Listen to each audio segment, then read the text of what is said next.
It's Jim, none of it. Yeah.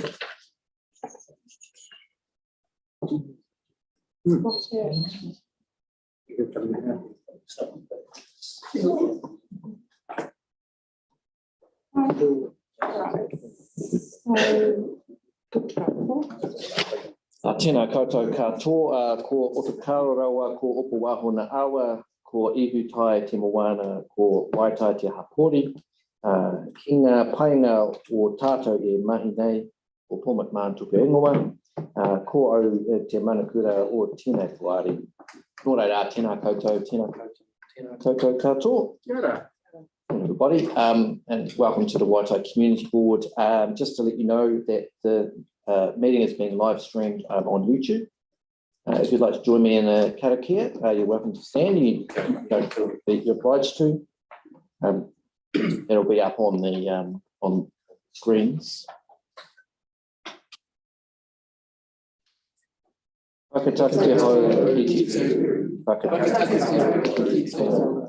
Kia mā kina ki uta, kia mā taratara ki tai, e hia ki ana te whakatūra, e tio, e hoka, e haunga, ki hei mōrewa. Thank you, everybody, and welcome to the people online, including board member Joe Zervos.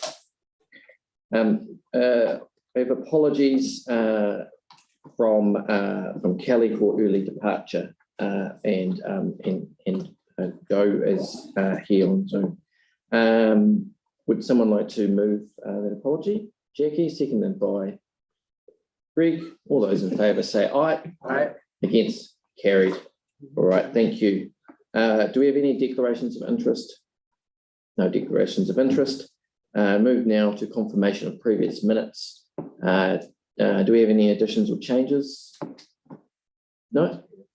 Okay, and some Jackie move, seconded by Greg. All those in favour say aye. Aye. Against? Carried. Right, well, now we move to the public forum. So just, before I do that, I just want to say, members, we've got a very full agenda. So I'm going to be very strict on time and ask you to be very focused in your questions. We don't have any time for extraneous matters. So we'll need to focus on the decisions that we have to make. Because we'll need to be finished by 6:30 if we can be. So now we have a public forum. So public forum, it's 5 minutes for each person, including questions. For the people who've come to public forum, we love to hear from people, but because we have to, in the standing orders, it says 5 minutes, including questions. We'll try to stick to that just to be fair to everybody. So I do ask, if you want us to ask questions, then please do give us a bit more time to finish before 5 minutes. So with that in mind, we have Henry Lawton from Papatipu Matahiko, who's just going to, we asked he would introduce himself to us. Henry is working on the really exciting initiative at the New Brighton Library, which I'm sure he'll tell us all about. Henry, 5 minutes. Kia ora koutou, ko Henry Takulunga. Currently, I'm based here in Wellington in a place we call Paradise Wainuiamata. It is freezing outside though, so I'm happy to be inside. Just to thank you for having me. Thank you for allowing me this time to come and talk about our collective and hopefully the amazing program that we hope to launch shortly within New Brighton. So a little about ourselves is we're Te Papatipu Matiko. We're a collection of Māori organisations that are based around the country. So Victory Up, which is my esports company, we've been hosting the National High School League for the past 3 years. We've seen a lot of engagement of our rangatahi around the country. And what we've discovered is that esports was a great tool to re-engage our rangatahi that aren't engaged within the education space and use it as a tool to sort of bring them back into that forefront. We work with another organisation, Digital Natives Academy, who are based in Rotorua. They deliver digital tech courses from level 2 right through to level 6. We also work with Ngāti Gaming, who are based down in Otipoti, there in Dunedin, and they are our cultural capability. So for the past few years, we have pretty much taken the strengths of all three of our businesses and put them into our charitable trust, Te Papatipu Matahiko. Te Papatipu Matahiko's aim is to bring our kids into this digital age, to give them the necessary skills to, I guess, flourish within the space that we're all heading into. But not only that, it's to support the community and the wider whānau around them, to actually upskill themselves, to be able to support our rangatahi in that space as well. The biggest, I guess, issue that we've come across is that our kids are amazing in the digital space and us adults and kaumātua aren't so much. And so there's not the ability like we see in our traditional spaces for our parents and our kaumātua to support our kids in these spaces. And so Te Papatipu Matahiko hopes to pretty much bridge that gap and to give the, I guess, the basic necessity understanding around what this digital space looks like. I won't dive too much into what we do, but to sort of leave it open for questions. But we're hoping to be in New Brighton by term 3. We currently have funding for our equipment. I'm currently on the hunt to fund for our staff. The staff that we will be placing in New Brighton will be mana whenua as well, from the community. What we hope with all our hubs around the country is that we hire mana whenua first. So people from the community rather than me from Wellington coming to Christchurch and telling you how it should be done. It's better when they're within the community, they understand the community, and we feel like that connection with the community becomes that much stronger. So yeah, I'll leave the floor open for questions. All right. Go to Henry. Do you have any questions? When you talk about, so a question from me, when you talk about esports, can you give us a bit more of an idea of the kinds of esports that people are competing in, with the people you're working with are competing in? Yeah, definitely. So esports, for those who are unaware, is a competitive form of video gaming. So esports, we've found through research, has the same technical capabilities that we find in traditional sports. So with Victory Up, we treat it like traditional sports. So we're expecting there to be trainings every week. There is a game day every week when season is on.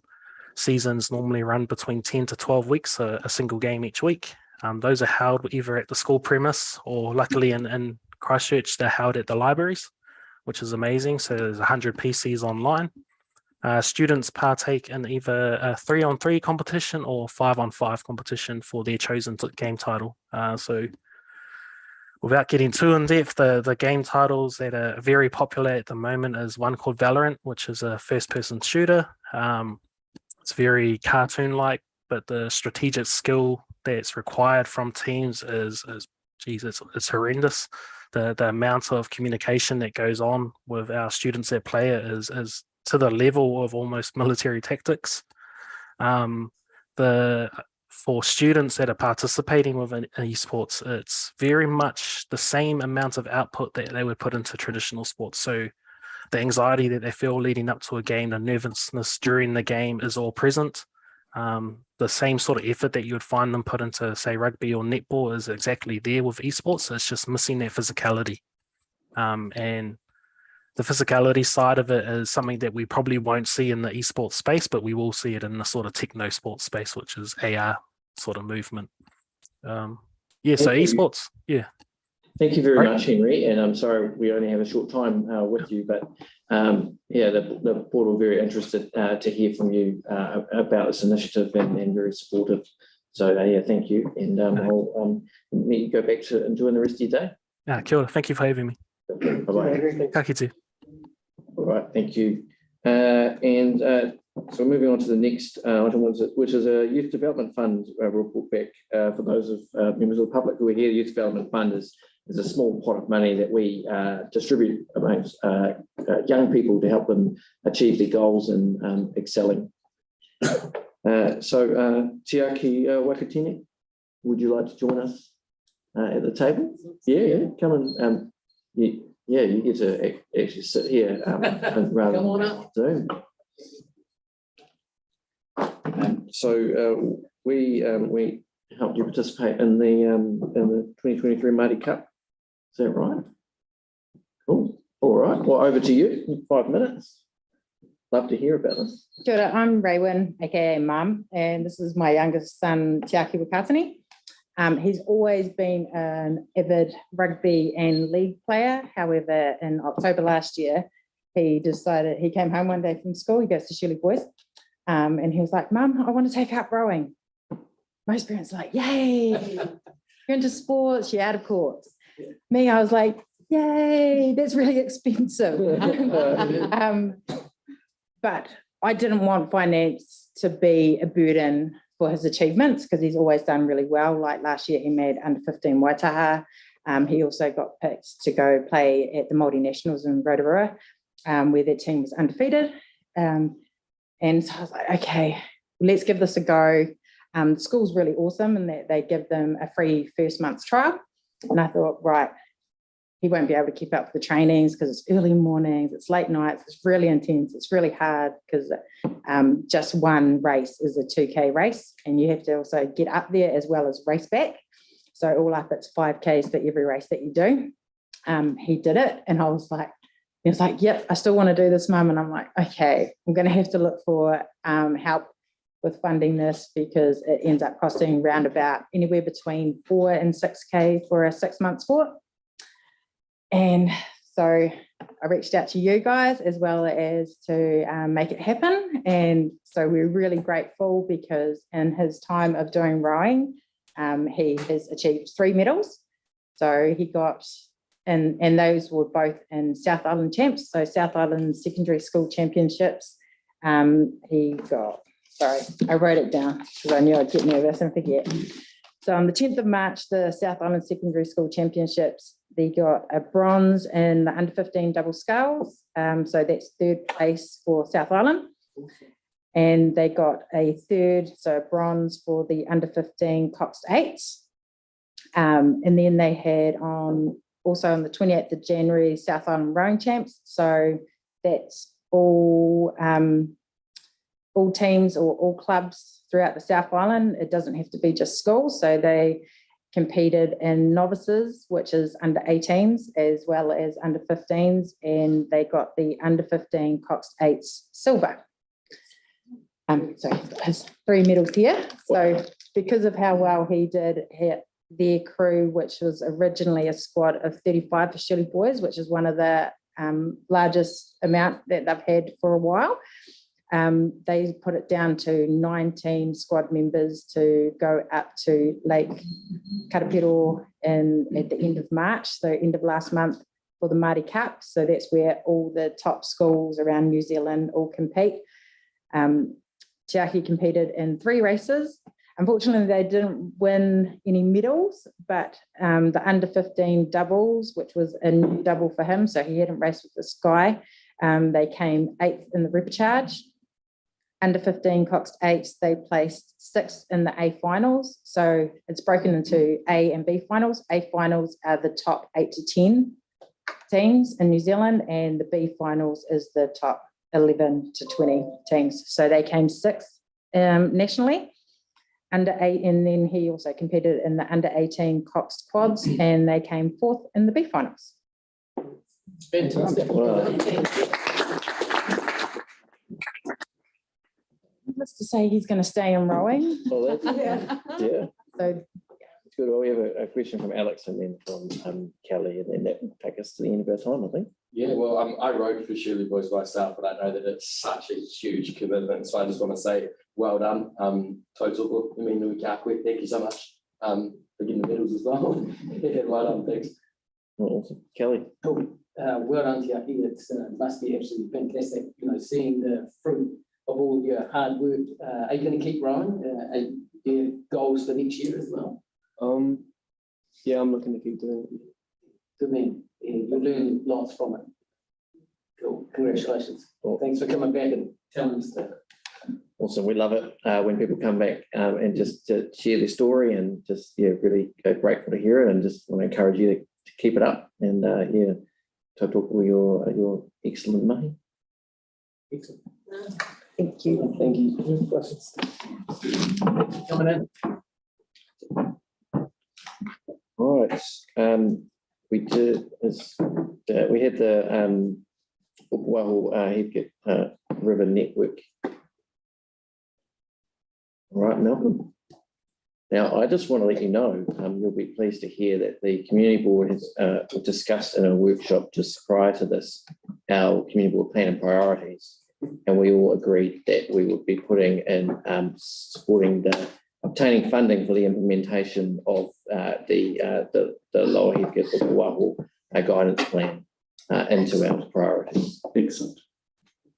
So with that in mind, yeah, 5 minutes.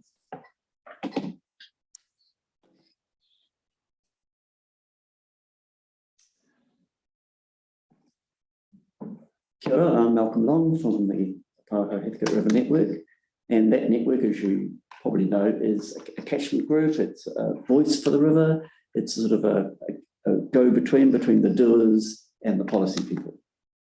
And just looking at the board's map, you get the best part of the river from the Rowan Street, Long Richardson Terrace, and around the corner past the Radley Street Bridge, through the cut, and you get half of the loop, but the rest of it is in the Waihora board. So you get the best part of it. And in fact, the majority of the work that was done on the Lower Opawaho Heathcote River Guidance Plan is about this area. So it's yours. That plan is created in 22 by the previous board.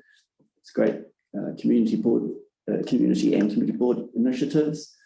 It's really about guidance for the coordination of those three parts of the council.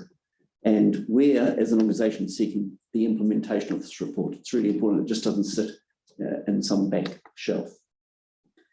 And when we talk about implementation, it's not by the community board. It's not the board's job to implement it. It's not by community park rangers. It's really about something higher level than that. It's about the parks and Three Wharves and transport people coming together to try and bring some coordination of their programs in the long-term plan. And so what we're requesting of you is that you ask staff to provide you and us the information that we need to help this along the way. We could just leave it to the council to do this work, but we'd like to be involved. We think there's a place for the community board and us to get together to look at the information about what the programs are that they're going to have in this area of yours, and help them come together with some future forecasting so that we can digest those programs and then with them reconfirm priorities if there are already priorities, plan outcomes if there aren't the outcomes that we seek, and ensure that those are then put into the long-term plan that comes up next year. So we're looking into the future and therefore implementing the guidance plan. That's what we're asking for. Thank you. All right, thank you very much. And the board as a whole is very supportive of looking after the awa. And I live on Radley Street, and during lockdown, I spent a lot of time around the reaches of the river in particular, along the paths there. And so, but yeah, I guess I want to assure you that it is something that is really important to the board. And the main bit of, I guess, work for us is to obtain funding to implement and for that coordination, because in order for that all to be coordinated, we need somebody who is a person to do that, and so that needs funding in the long-term plan. So it's really something that we can build towards next year, and that's why we're putting it in our community board plan. Great. Our concern, we've had already inquiries back through the rangers saying that the plan had been given to them by council hierarchy, saying, hey, implement it, what can we do? And we're trying to push back, and we're wanting you to help with that and push back and saying, hey, this is about the council internally bringing its silos together and working together to make this happen, rather than. Yes, and I mean, I really support that as a concept. And what I guess the thing that wasn't attached to the plan was a work program, and how there was nothing put into the annual plan or long-term plan on how to make it happen. Yeah. And so we want to do that, because without anything that's over and above business as usual in council land needs more money in the budget. So that's what we need. Our job is to push for that. Jackie, you had your. I just want to acknowledge and thank you for the work that you do, Malcolm. We were, Barney and I, we're part of accepting that plan, and I was very impressed when it came forward. And just, I live on Richardson Terrace, and it is one of the most beautiful sections of the river. So I just want to acknowledge it. Great. Thank you. We've reached the end of our time, and I really appreciate you coming to the board. Okay. Thanks. And you would. All right. The next one we have Discussion on that. we don't have enough time. We can in this meeting. I'm sorry. That's the 5 minutes. Ken Bryanton is here about Arthur Adcock Reserve pine trees. Ken. Yeah, thanks very much for letting me come down and talk about the pine trees on Arthur Adcock Reserve, or Park as we know it. I've been a member of the Parklands Bowling Club since its inception in 1991 and actually lived in Parklands for 38 years. There were 14 trees parked on the top of a sand dune. There are now only 13 due to one being blown down last year in a storm in August. I might just add that within 3 hours, Tree Tech were there and removed it, cut it up and took the stump out. So it's no longer there. But my request is to have the full 13 trees removed from the site and replaced with native flora.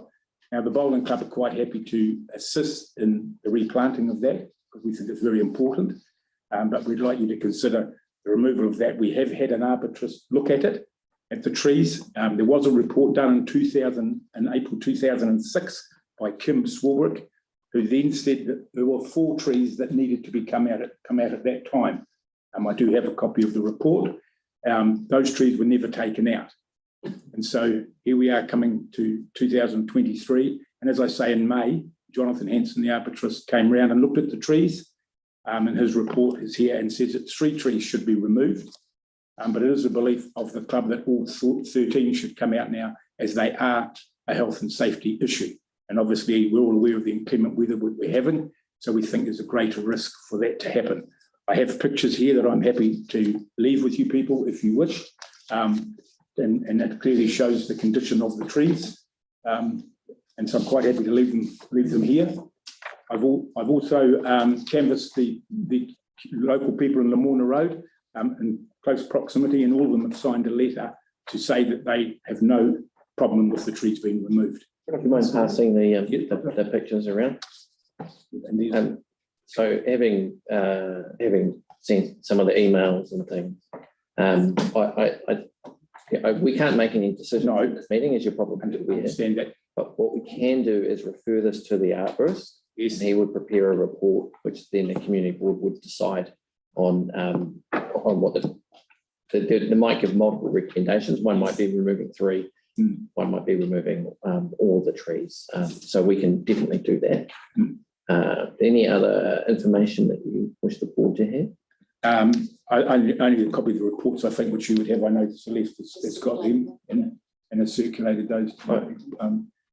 I'd be happy if you wanted to give that to us so they can be tabled, and then that could be in the community board minute. Thank you very much. Did anybody have any questions? I just add to that, it's also the debris coming off the trees, isn't it? That's adding to the... Definitely the pine needles that come off the trees. You will see in one of those pictures that we've just spent just under $10,000 to redo the green. Of course, because of all the pine needles that are coming on there, it hasn't taken. So we are probably up for another 3 or 4 grand to get it all re-sown again. And it clearly shows in one of those photos where you'll see a big dead patch in the middle of our green. So where we have 8 rinks per green, we're only allowed to can only use 3 on that green at the moment. So it's certainly inhibiting our usage of the 2 greens we've got. Also, in the morning, the sun, and especially in the summertime, the sun doesn't come up until after 11 o'clock in the morning, and that's a cause of fungi growing on the grass as well, which means we have to spray, which we don't like doing. So it's quite an expensive hobby to maintain the green. So it's not only the fact that we think it's health and safety, it's also a bit of inconvenience. All right, we do time for one question and then we'll move to the next item. Oh, sorry, I was just going to add that I think Volunteer had mentioned perhaps looking at planting some trees. Yes, definitely. Discussion around the placement of trees in an appropriate location. And I just want to check when we put the report through for a decision that would definitely include an option to remove all the trees. That's what the option was that came back from the arborist. The option was The arborist would need to provide us with those options. We can't preempt what those options would be. and I think that's what that he's already provided. So I'd assume so. Yeah. Mm. Yeah, thank you. Yeah, thanks for that. All right, thank you very much, Ken. No, thank you for coming to time. Appreciate it. Thank you very much. Thanks, Don. Thank you. So we now have a deputation about the Avon Park redevelopment plan and illegal stopping Avonside Drive between Kerrs Road and Wainoni Road, as well as Kerrs Road North number 144. So that's with Barry Livermore. Now this is a deputation, so this is 10 minutes including questions. So is Barry here? G'day, Barry. If you'd like to join us at the end of the table. I much prefer you did, because this is the public area. You need to pick up your voice on. And there's microphone. there's a microphone too, and that way that the people online, including Joe, the board member, can hear you. There's a little button that has a person with sound waves coming out of their face. Cindy can do that for you. You've got, it's 10 minutes including questions. So as with Sorry, it's 10 minutes what? 10 minutes including questions from members. Yep. Okay, my name is Barry Livermore. I live within 100 metres of Avon Park, have done most of my life. My family goes back quite a long while before that. I've lived in the house that I lived with my uncle built that in 1946. We still live in it today. So we've always been part of that. I was married in Avon Park. I have a grandson called Avon. So it's really important to me and our family. Avon Park is a really important park to Christchurch. It's a heritage park, and I don't know what it does to achieve that status. Council weren't able to tell me. And I've been speaking to council this afternoon. The area that it fronts is a really deprived socio-economic area behind it, which includes Evelyn Cousins Drive and the other council one on the next street over. So in total, that's about 130 homes that it includes in there. I don't believe those people are terribly able to represent themselves. A lot of them, I had a son that lived in there who's autistic. So, I am well aware of the type of people that live in that area. But the council's done very little to engage with them. Those people don't actually use the park a lot either. But to take it away would be a real sin, because then they won't exercise at all. It's crazy. So the council, in its wisdom, has decided to close the road that goes around the top end of the park.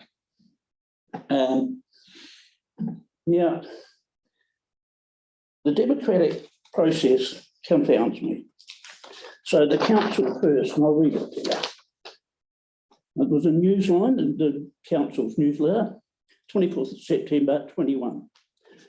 The council is considering stopping and eventually closing a 900-metre section of Avonside Drive between 748 Avonside Drive, that's the western entrance to the park, and Wainoni Road, and a 100-metre section of Kerrs Road between the northernmost house and Avonside Drive. I live behind that house. Sorry, can I just clarify that that's the bit that's already legally closed?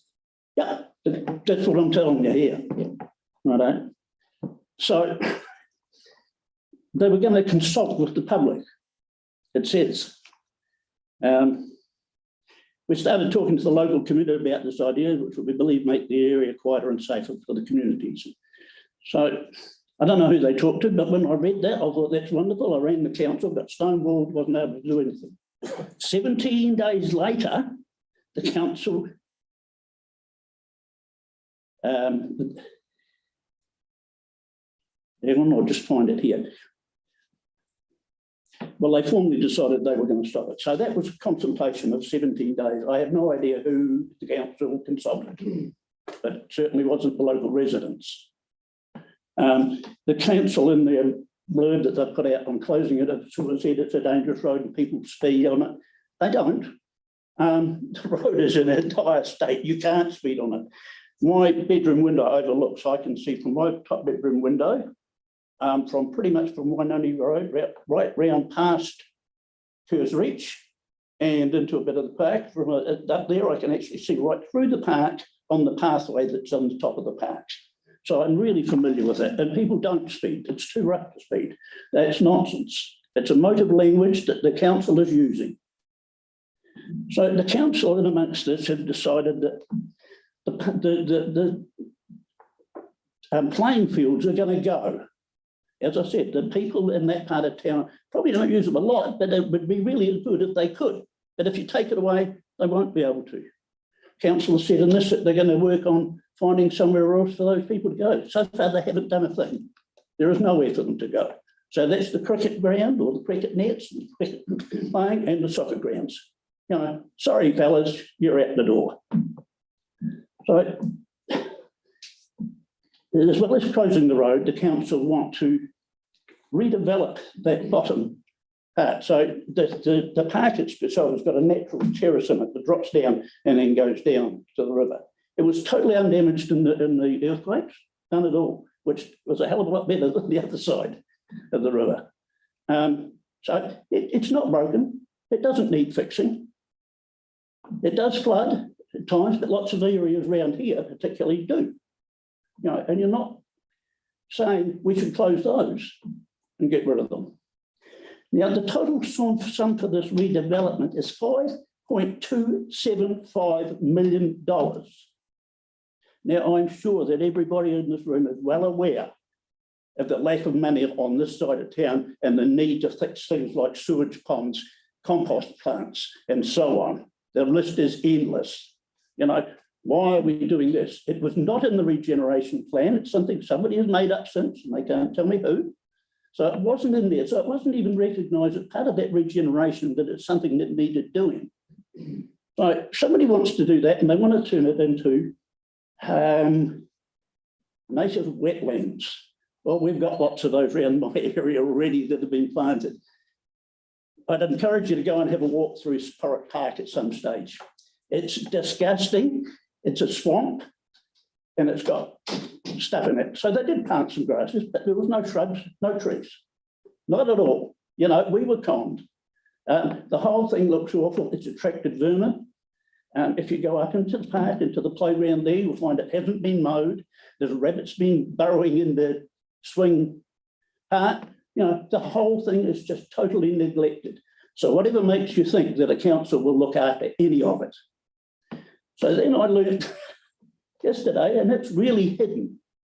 They're going to take out 94 significant trees. Now, so we're going to take out these significant trees that have been there for 100 years and put a swamp in there. That makes no sense, and it doesn't follow the council's guidelines, and it's not clean or green. I'm sure all of us want to be clean and green, but that will be fine as long as you do it at your place, not mine. And that's what this is about. They're saying that they need somewhere to drain water. How am I going for time? We've got just a couple of minutes. Right, they're saying that they need to have a drainage pond. Well, the whole of the other side of the river is red zone, plenty of room. Further down towards Sporrick Park, there's plenty of room too, and that's part of that plan to flood that. The rowing club, it looks like the council have now given their full blessing to it and spending lots of our taxpayer dollars doing research for them, want to widen the river. Surely there'll be plenty of places to dump water when all this is done. We don't need to put it in there. You know, it's unsafe to put ponds in residential areas, you know, and we have a perfectly good park. It doesn't need fixing. You know, let's leave it alone. I'm hoping you guys are going to vote to not. Now, I noticed in the council, they recommend that you vote for it. You know, isn't that sort of do as you're told? You know, who's making the decisions here? Not you guys, but you should be. Just so you're aware, sir, the decision the community board's making today is one is whether to support the plan, and so that the plan for the redevelopment can proceed. And the second one is whether or not we recommend to the council that the council stops the rest of the Avonside Drive between make sure I get it right. Legal stopping at Avonside Road between Kerrs Road and Wainoni Road, as well as Kerrs Road North, number 144. Right. If you drive around, and I'd recommend you do while the road is still open, have a look at it. The council absolutely refuses to do any maintenance around there. The grass is high. There's trees growing in the stop banks, which won't do them any good. It's just totally neglected. It gets even worse when you get down to Wainoni Road, opposite Bickerton Reserve. Now, Bickerton Reserve is important. It's where our history comes from, and that's where the name Wainoni comes from. It means bend in the river. That is the bend. You know, so in 1949-50, they put the cut through for the rowing clubs and bypassed the piece around Porrick Park. Since then, it's been pretty neglected. It closed in a bit in the earthquakes, so it's got very restricted. And then we had a collapse in there, a sinkhole in there that blocked it. It's taken 11 years for them to clear that river, and now that they refuse to maintain it. It's full of noxious weeds. They had to dig it out by hand. You know, the council is tasked with looking after the river. They're not doing it. I really appreciate you coming and for your lengthy submission as well. And we have staff here to give us their report and to answer any questions we have. So we've come to the end of the 10 minutes now, but you're welcome to sit back where you were before or in the public gallery and listen to what the staff have to say. And I will be asking them to respond to your deputation and to address any questions. We have a really full agenda, I'm sorry, so we don't have time for questions. But we will, if you stay, you will hopefully hear a response to some of your questions. It's really important when people feel strongly and are really strongly connected to the local community that they do come and speak to us when we're making decisions that affect them. So, thank you very much. And we will ask our staff now to come and give us the report. Thanks.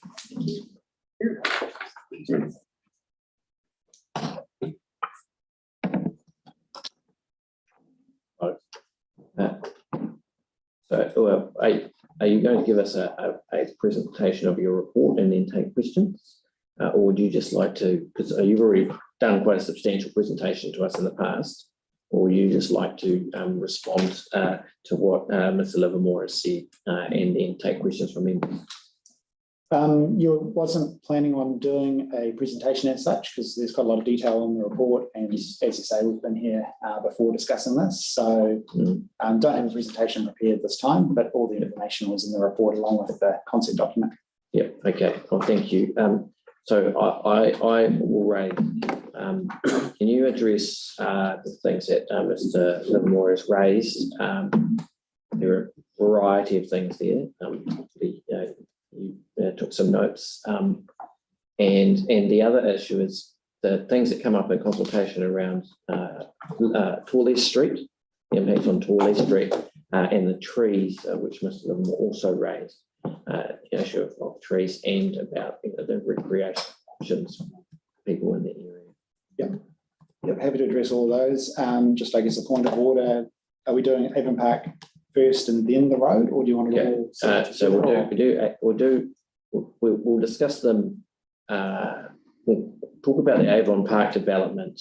I guess if you could take us through the damage to the land, and although, because my understanding is, correct me if I'm wrong, is that although we might not be able to see the damage to the land, the radar shows that it's severely damaged and is going to continue to slump.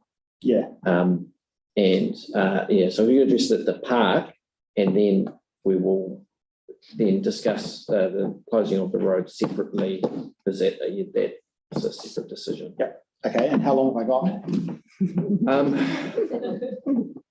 Well, it depends on how many questions members have, but if you could give us our discussion for making a decision will take as long as it takes, so I'll try and this, but we have 10 to 20 minutes. Okay, all right. Well, there's quite a lot to unpack there, so I guess I'll start by addressing the damage to the land, as you've said. So in the concept report, which is attached to the report, there's a geotechnical diagram which showed that the lower terrace was quite badly impacted by the earthquakes. There was quite a lot of cracking through there, and the upper terrace, however, being not subject to so much deposition over time, performed a lot better. So the upper terrace is actually quite good land, the lower terrace isn't particularly good.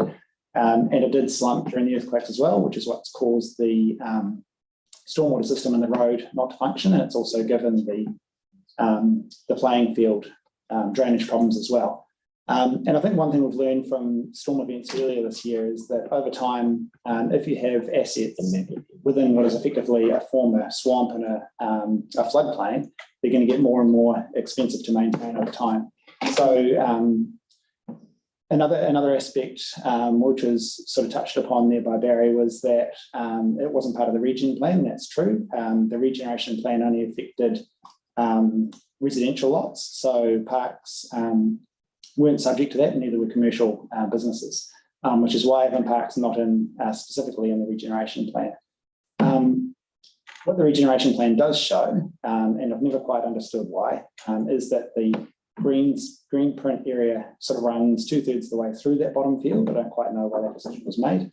It also shows that section of Avonside Drive that runs around the front of Avon Park is to be removed. So that decision wasn't a council decision. That was a decision made through the 5-year consultation process related to the regeneration plan.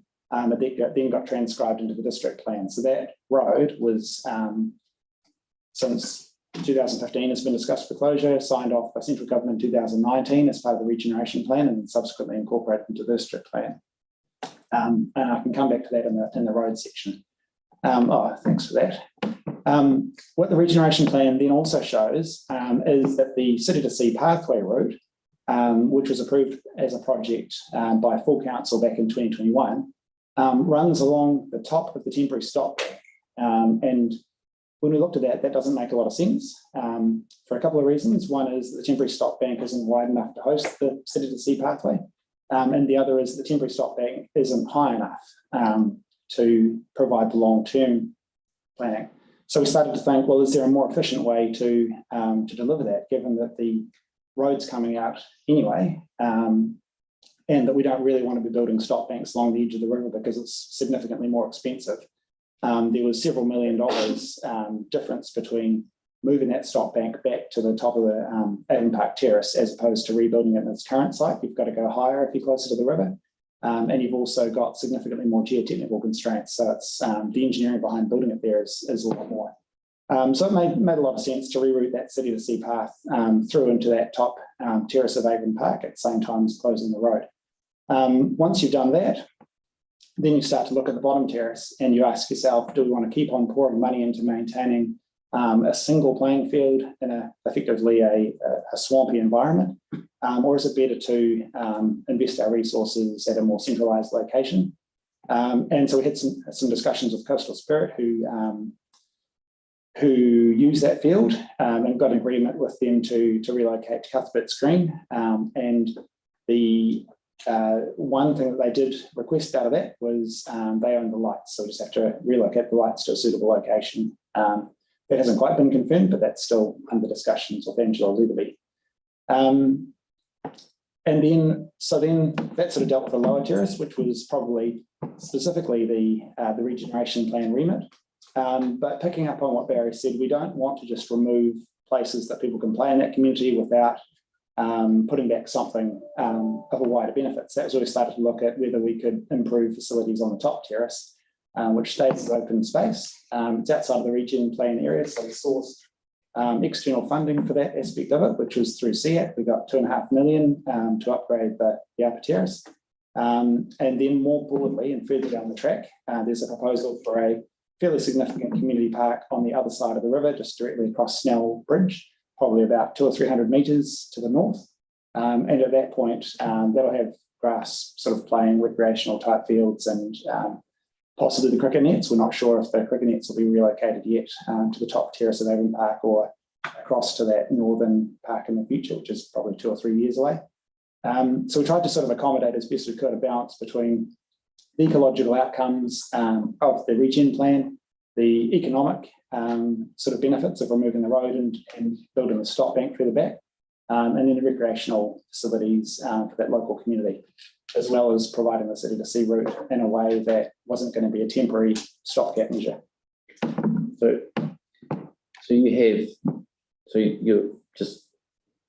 You have thought about providing more recreational space on the other side of the river and moving the cricket nets. So one thing that makes me is an avid cricket fan. I would like, and there's not that many public cricket nets around. I'd want to make sure that is part of it. And so that kind of recreational issue has been considered. So the next question is around the trees. Yeah. So can you give us, so is it 94 protected trees? I have to go back and double check what the arborist report said. I don't know if they are protected or not. I couldn't get council to talk to me about it. Okay. But it says on the plan that they are. Right. So trees generally, residential trees lost their protection under the national government about 6 or 7 years ago. Park trees retain, council protections over a certain girth and size. And so you still have to apply for consent if you want to remove those. So there would be certainly a significant number of generally protected council trees in that park. There may also be some scheduled trees, I'm not entirely sure. And I'd have to double check the arborist plans in terms of what was proposed by way of this concept plan for removal and replanting. But the idea is that we'll protect as many trees as we possibly can. What we're finding in the red zone is that a lot of, over time, and sort of coming from the coast and heading inland over time, is that the groundwater changes, meaning that a lot of the trees that were there are in poor health now. It's not only the depth of the groundwater which has come up as the land has sunk, but it's also the salinity. So some of the recommended removals will be to do with that. But overall we'll be replanting, I don't have the exact numbers because it hasn't been designed yet, but it'll be in the thousands of new plants. So over time, there'll be significantly more vegetation on the site, but in the short term, there may be some tree removals associated with the plan. Council policy is that for every tree you remove, you have to replant as a minimum 2 trees on the same site. So obviously we'd be complying with that. And as part of the urban forest plan, we're also required to get 40% tree canopy cover, which will be interesting on this one because a lot of it's not suited to trees, it's suited to wetland, but we'll figure it out. Kelly? Dave, could you remind us where the $5.2 million will be coming from? Yeah, so the top terrace, the $2.5 million, comes from SEAT, and the remainder comes from the red zone funding, which is The SEAT is the Canterbury Earthquake Appeals Trust. yeah, correct. And we've got commitments around utilisation of that funding. And the remainder comes from the craft fund, which there was $40 million allocated, Which is from central government. Yeah. So which is the COVID Response Acceleration Fund? No, it's the Canterbury Regeneration Acceleration Fund. That's my question, isn't it? Sorry, I'm translating from councillese into. I know.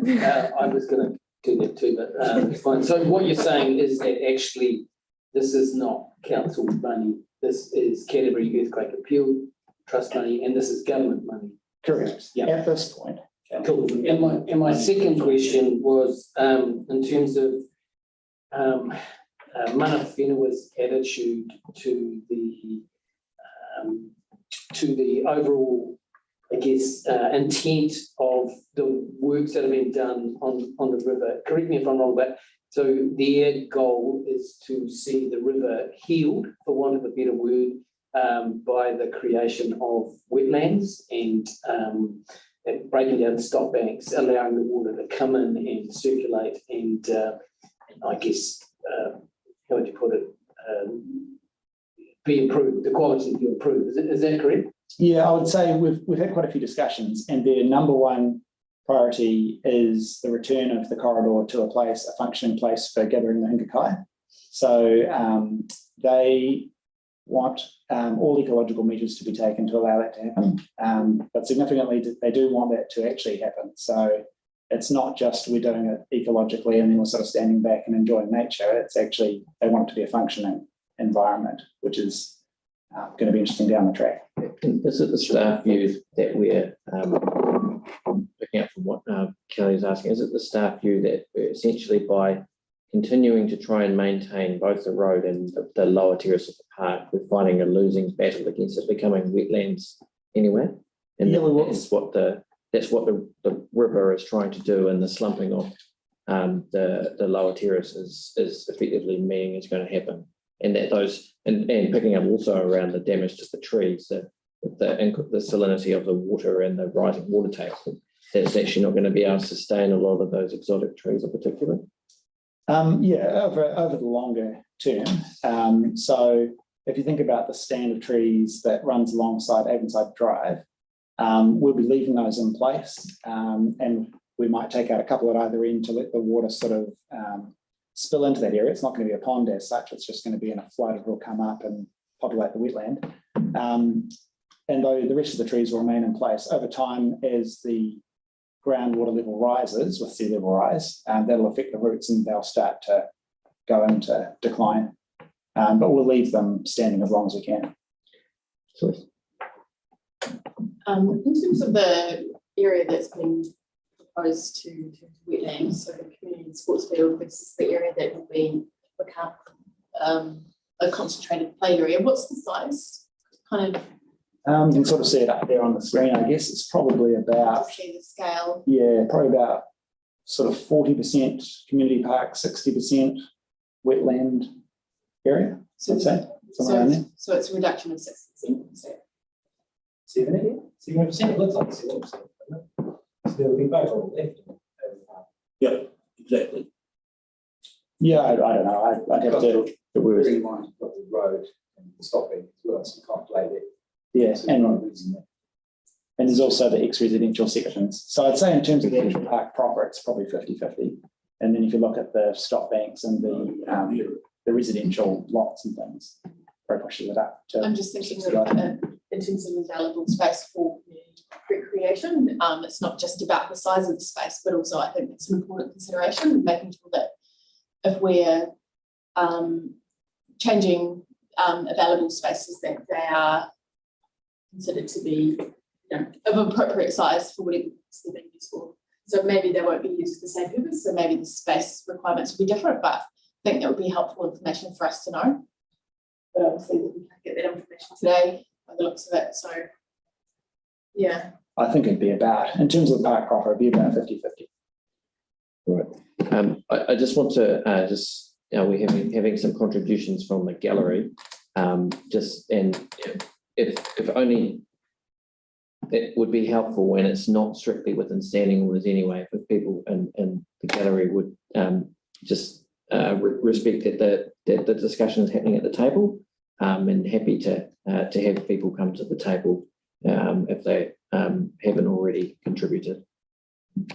I'm just going to quick follow up to that. It's part of the, say this proposal went through to the next stage, how much scope is there to adjust what's proposed in terms of working with the community, kind of make sure that the concentrated community space in the upper terrace is, if it needs to be bigger or if it needs to have some other amenities?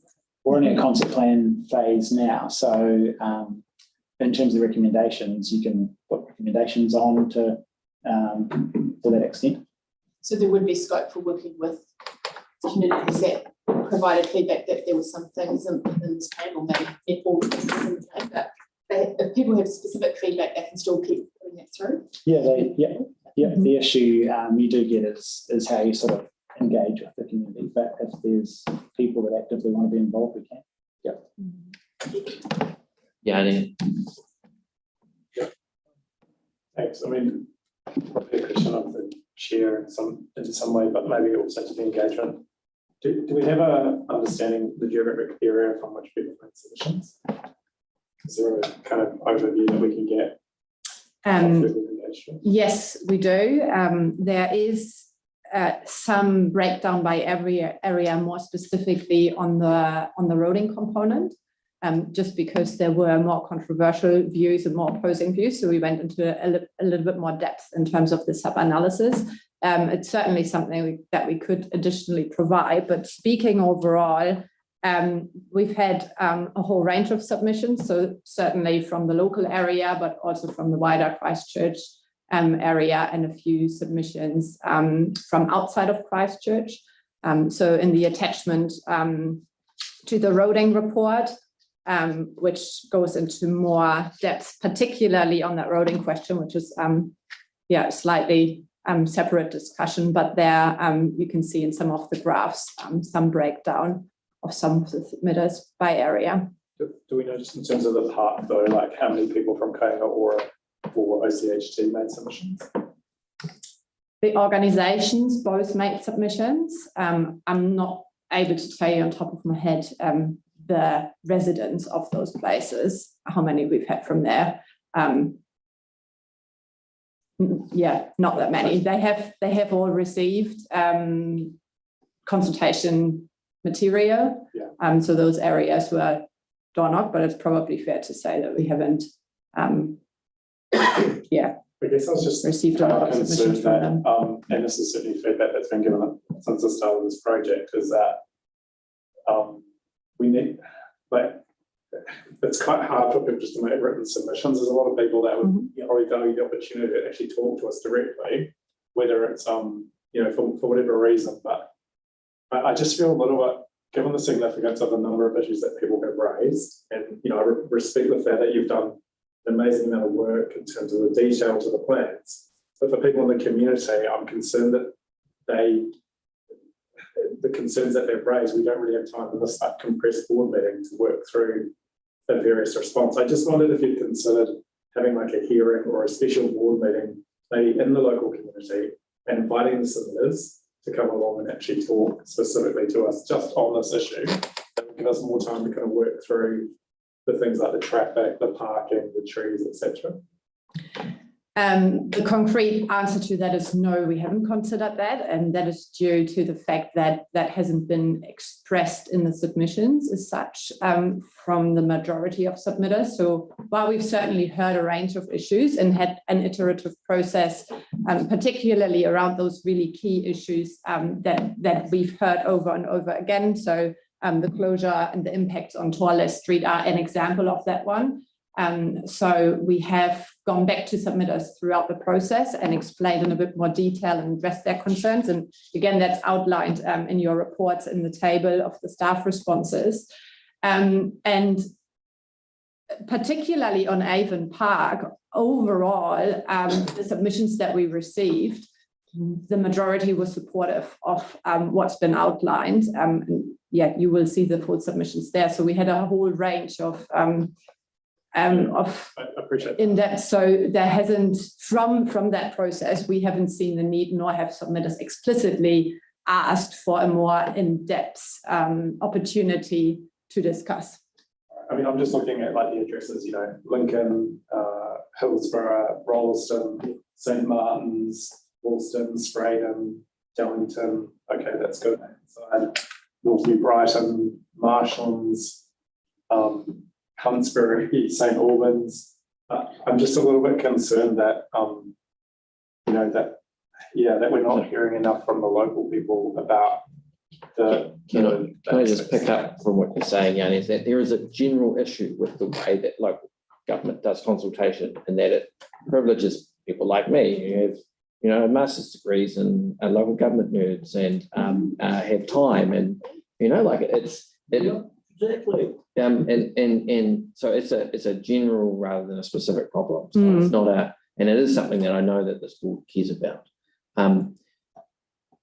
That being in terms of the consultation feedback, although you have addressed the questions that we have asked, and you provided a substantial report And it does seem like most of the angst is coming from the road closure. So given the time that we have, I'm just going to ask members if any members have any more questions about that aren't about the road closure. I would like one more question, if there is any, about the park development. Why do I have a I'm sorry, it's not really within standing, and we do have to move through and follow the process. So I just ask that you bear with us. Greg, do you have any questions? One of the things that's sort of going through is probably more around the more finer details of the plan for the park, particularly some concerns about accessibility. It was stated that it was like raised stepping stones. I understand that's to keep the wildlife away from those areas particularly, but elderly people in wheelchairs, prams, that's not accessible at all. So whether there's some consideration be given to that when it comes time for the finer detail of the park to be drawn down. Yeah. The cricket and softball nets, I mean, there's a large green space at the top. It's an excellent space for that to be added into there. Whether it's a temporary thing, we want to encourage our youth to be using those things, and with the limited sports facilities it's a great larger space to still be able to contribute that. It doesn't overtake the whole park to purely be a cricket space, but it does allow people that do use it to carry on. The other one was also just make sure that when the design time comes for the play and barbecue spaces, that they are accessible. I know it's a lot more prominent these days, but we've had a lot of different areas that still have developments put in, and there hasn't really been that effort to put in, even as a park bench or a picnic table that has a space so a wheelchair or someone walking frame can easily access it rather than having to shuffle along, which a lot of them used to be. So yeah, those are the particular things that I came across. One other question around it though was, it stated that there was parking on both east and west sides, but there's no real design of the parking on the west side of the drawings at any stage. Yeah, so that detail is yet to be added. Oh, am I off, am I? Yep, the other one. There we go. So that detail is yet to be added because they still need to work out the details of the tuning bolt, but it will be included in that.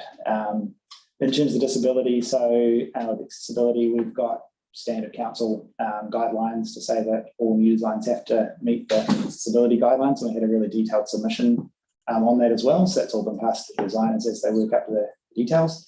The cricket net did come through quite strongly in consultation, so we're going to add that in as well. We were thinking it would probably go across to the community park in the north, just because of space, but we'll look to bring that back in as a result of the feedback. And if we just also touch on the consultation process as well a little bit, just to go back a step. Over the course of the project, we've held 8 engagement sessions in addition to the Have Your Say process. So there's been 2 at Avebury House, there's been 1 down at Pirate Park at the rowing clubs, there's been 1 in Avon Park, there's been 1 at Darlington Landing, there's been a specific one to Burwood East Resident Association, another specific one to Darlington Resident Association.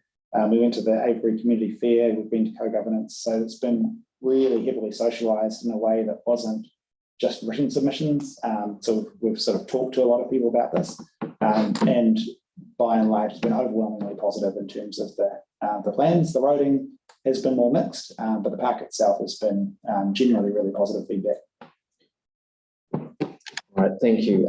So what I think we'll do is we'll move to talk about the road itself, and then we'll come back and we may ask you some more questions, but we've only got a limited amount of time, unfortunately. So what we'll do, we'll ask you about the road. Joe, did you want to ask about the road or the park? The park. Okay. Just some of the, some of the. You're on Zoom. Yep. Sorry. Hi, Dave. Hey, some of the feedback that I've received is, why is this being classed as a priority when there's so many other priorities that the money should be spent on? Free money? It's not council money. Yeah, so part of it is the fact that we have got the ability to use this external funding. But the other part is really around City to Sea Pathway is the sort of #1 project that we're trying to get underway.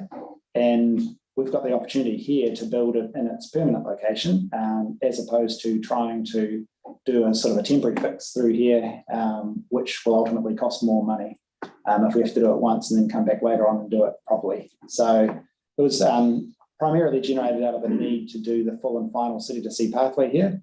And then once you start to unpack that, as I sort of started talking at the very start of this, it has all these different flow-on effects, and it starts to become its own project.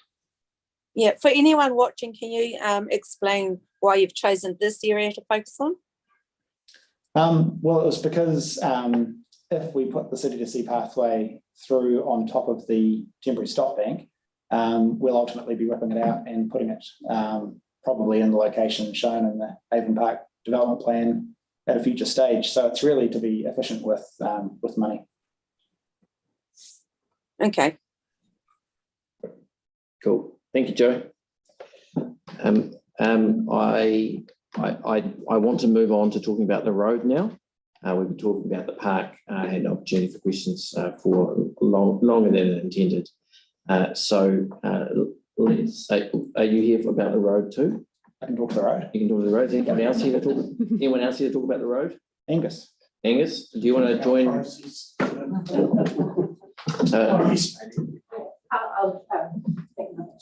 just here really to cover off the process.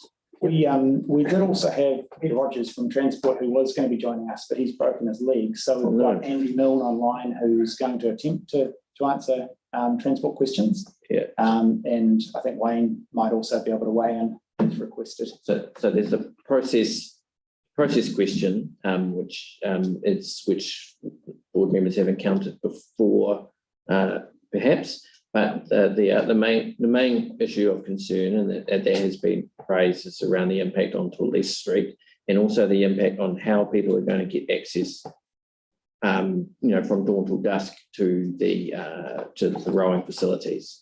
Those are two things that stood out to me in this public submission. Yeah. So would you like me to, who goes first? Do you want to talk process, or do you want me to talk about those two issues? Well, they're not process issues. No. I want to address those issues. We'll come to the process after the policy.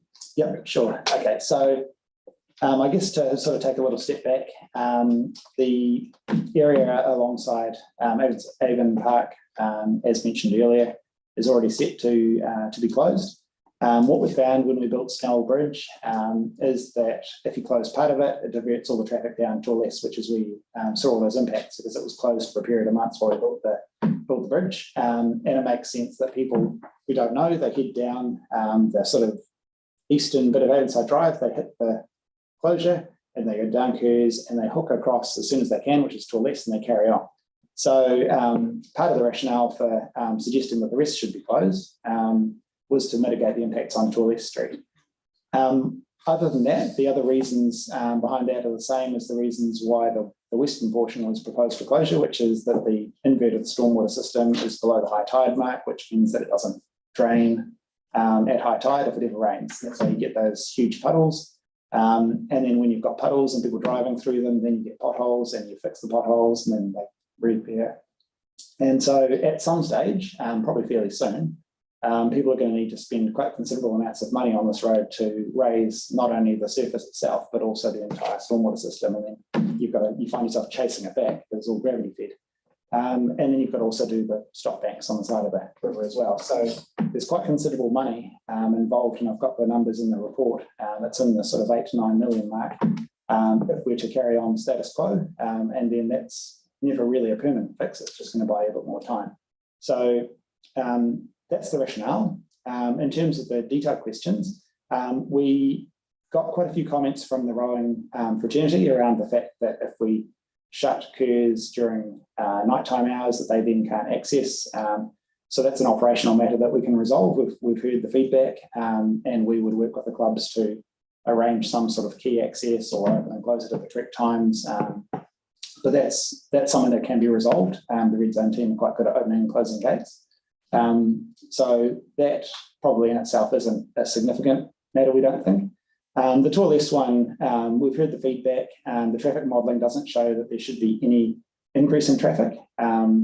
However, we've heard that people don't believe the traffic modelling, and so we've recommended through this report, based on the consultation feedback, a series of mitigation factors. So one is dropping the speed limits through there to 30, which is a program of works that's already approved by council. And so this is basically just bringing forward something that the traffic team were looking at doing anyway.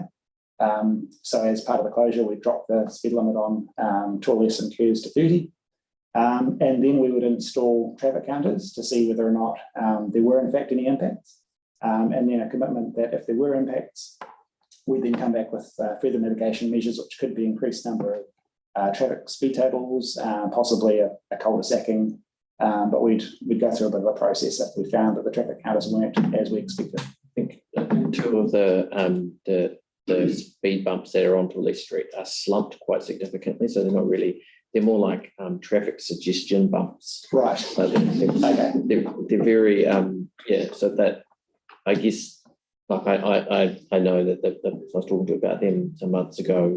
Yeah, won't have a lot of confidence if the existing measures aren't there and being maintained. So I just hopefully that as part of it, the existing traffic calming measures will be, I don't know, rectified. Yeah, so that'll be part of the mitigation measures. So if we're putting in new ones, we'd obviously be looking to fix up the old ones as well.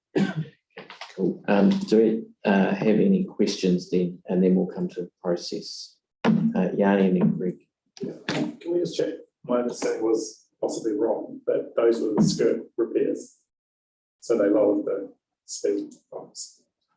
Before my time, I don't know if Skirt did that or not. The ones on toilets? Yeah. Yeah, I don't know. Wouldn't know, sorry. Maybe one of either Andy or Wayne might know. Yeah, I mean, I like just in terms of the traffic, like basically your principle is that if you cut Curtis Road and Waitai Road further up, you stop the traffic going down toilets and put it onto water. Yeah, which is an arterial. And so it's designed to take those flows of traffic, and they've modelled the impacts and said that it won't be significant in terms of flows on Waitai. Just in terms of, again, like the submissions, appreciate you've got some more detail. And generally speaking, you say people were supportive, but in terms of like a breakdown between local and non-local in terms of the road, what was the breakdown? Can you jump up? Yep. You're welcome to pull up another chair. Don't mind. Tried. I didn't quite want to be as disruptive. Yes, so the breakdown that I was speaking about, you can find in the attachment, I believe it's C to the report, which is the submission summary and analysis. And there you see a couple of graphs where we went into a bit more detail around different comments. So we looked at the sentiments that were overall supportive of the road closure, those that clearly indicated they weren't in support of the road closure, and those that were neutral about it but raised concerns. And then you see that breakdown by different suburbs. So we've sort of focused on the suburbs that are the closest, Avonside obviously being the suburb right in the center of those roads going through, and the surrounding suburbs, then classified the rest as wider Christchurch, and had a few outside submissions. And as you can see, if let's go local to broader, locally, the majority of submitters that we had from Avonside Drive that commented on that were supportive of the road closures, with 12 people. And we had 6 people from Avonside Drive that were against it, and 1 that didn't express a clear view. I probably don't need to go into detail of all of it. You can see it there, but it's spread across. That's in terms of the sentiment. We did a bit more in-depth analysis on some of the opposing views from submitters. So slightly different interpretation or perceptions about the road and the thoroughfare. And again, you see a breakdown by suburb. On that one, it's fair to say that the majority there was from wider Christchurch. Although locally, those that commented on it were more in that camp of there's good alternative routes available. So I guess with the parking issue and also I presume with the intensification of housing, that we'll see even less provision of off-street parking. So what's the plan for parking in the area? I don't quite understand how that's linked to the traffic impacts as well. Are you able to answer that, Dave? We didn't address parking as part of the road closure because it's not a significant on these roads for the portions that are proposed to be closed. There's not a lot of sort of road edge parking anyway. There's nothing to be parking there for. So you don't see on that section of Avonside Drive, for instance, a lot of people parked there typically. Sorry, just to interrupt. I mean, when I went to the Dillington landing, there's no parking provision, so you can see people parking on the side of the river and then walking across to get to the red zone. So I think, yeah, I mean, just from personal observation, if this becomes a sort of destination, you know, people go for walks and recreation in terms of biking, it seems a natural point where people would begin their journey. And coupled with the intensive housing that is being proposed and obviously going to Oregon with this mission. So yeah, so we've on this one we don't want to fill the red zone up with car parks, but we were thinking there'd be the car park developed as part of Avon Park on the western side. On the eastern side, we were thinking at this stage to leave the road edge parking all the way up Kerrs Road. And then if we did need more parking, then we could do a minor project to turn that parallel parking into 90 degrees on both sides, which would give significantly more car parks. So it was a little bit of wait and see on that one. And then if we do need to increase parking, we can. All right, Greg. Just around the parking part of it, is there consideration being given to using Avonside Drive if it's blocked off between Kerrs Road and Wainoni as like trailer parking for the rowing clubs? So not removing the road straight away until it's after it's been, if the rowing is shifted to the other, buildings are shifted to the other side of the river. As long as there's a turning bay at the end, it would be a large area for trailers and to be able to park in that space while still being blocked off at the far end.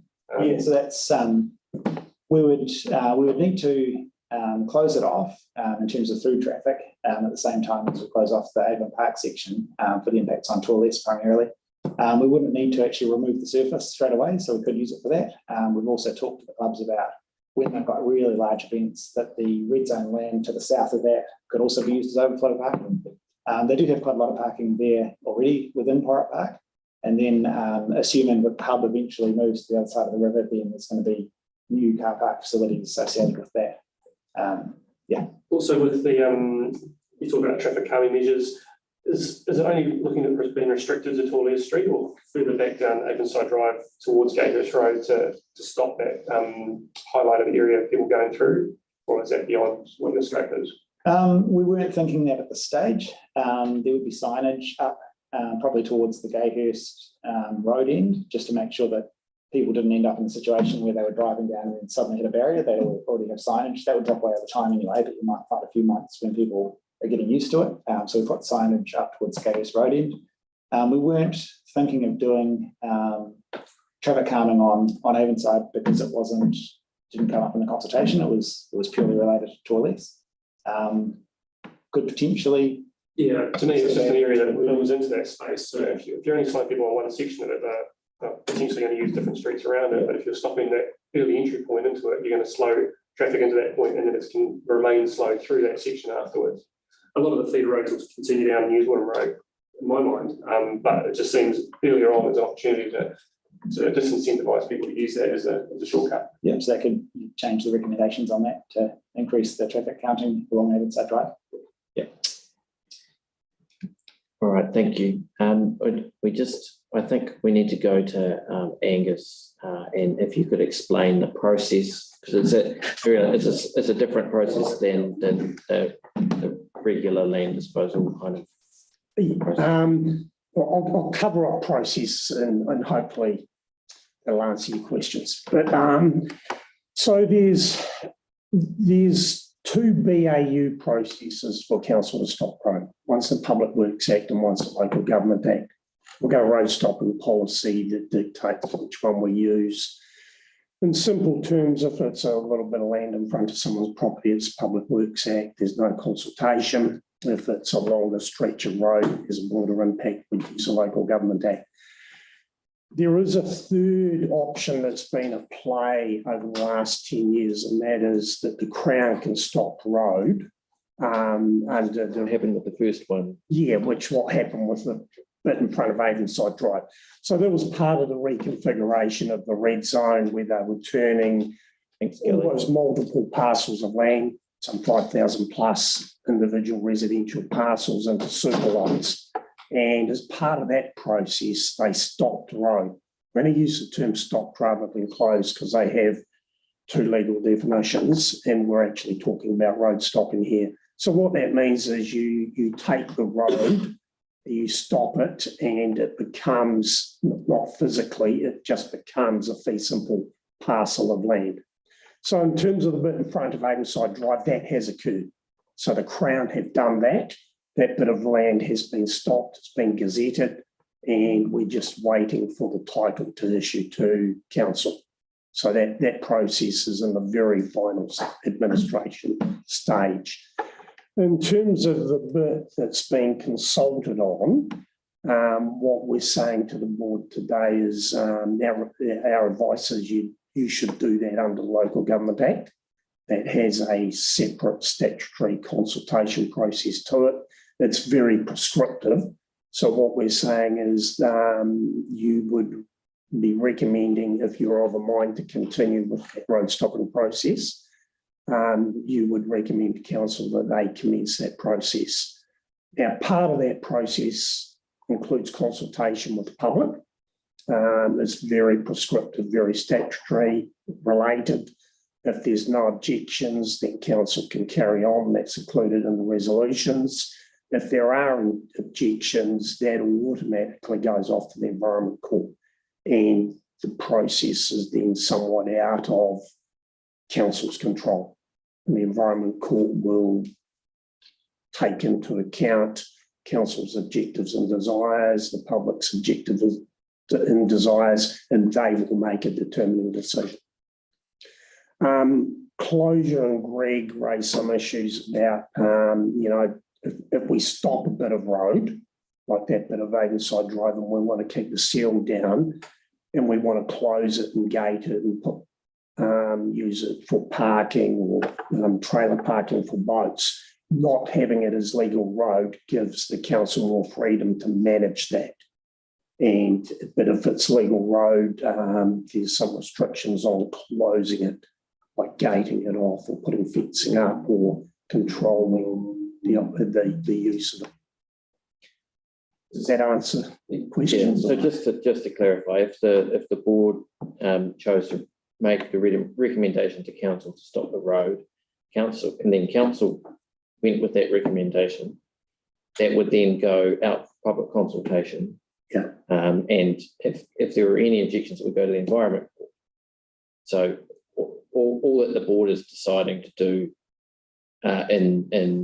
if the board wants to recommend it, would be getting it's passing it to down the next step of the process, and that's pretty much it. Yes, the consultation. Dave's outlined the consultation that's been undertaken to date. That's quite comprehensive and quite engaging. The road stopping consultation will not be to that level. So the Schedule 10 sets out that we'll put some signs at either end of the road, we do some public notices, and then that's it. And there's not all this informal engagement, the dialogue and the community meetings and that occur. All right. So thank you. Yeah. Do we have any questions of Angus about this process? Yes. Question from Joe, and bearing in mind this is about the process, Yanni. Yeah. So if we actually did the opposite, what would the process be from that? Be the same. The opposite being you. As in we did the road closure. The opposite of the staff. the opposite of staff recommendation being we do not, so you make a recommendation to council, we do not want you to stop this road. Yeah. And I suppose the council's then faced with, do they follow the staff recommendation or do they follow the board recommendation? So it's really no different from so our vote is really, is just saying, voicing approval or not. It's really the council's decision. Okay. Yanni, is this about? Just on the process, because obviously there's a number of flow-on impacts of other intersections as well. So what's the best way to address that? Like, some people have suggested that we put more cul-de-sacs in. Some people have suggested, obviously different things in terms of turning. I don't think that's process though, Yanni. That's because policy. It's not a process. I asked if there were any questions about this is a process question. So the process question I've got is like, what scope do we have as a board to extend any of the sort of road stopping, closure, things other than what we're specifically consulted on? Like, could we say to council, for example, we want you to consider cul-de-sacking at Inside Drive down at, further down towards Gloucester Street?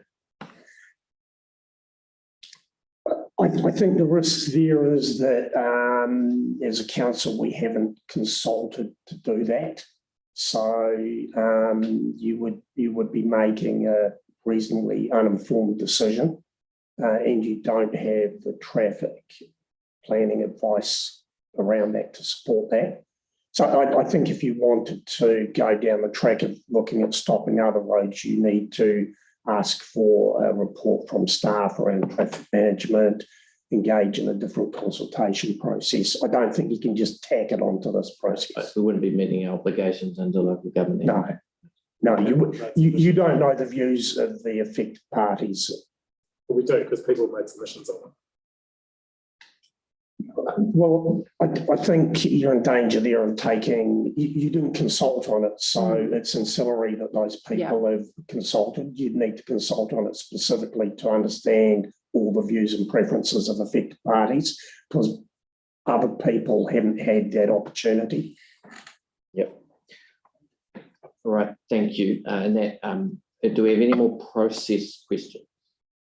All right, no process questions. All right, thank you very much. I would just ask members before you leave the table and we go into our discussion of the two different motions that if anyone has any specific questions arising from the discussion around the table, that we don't have the information already.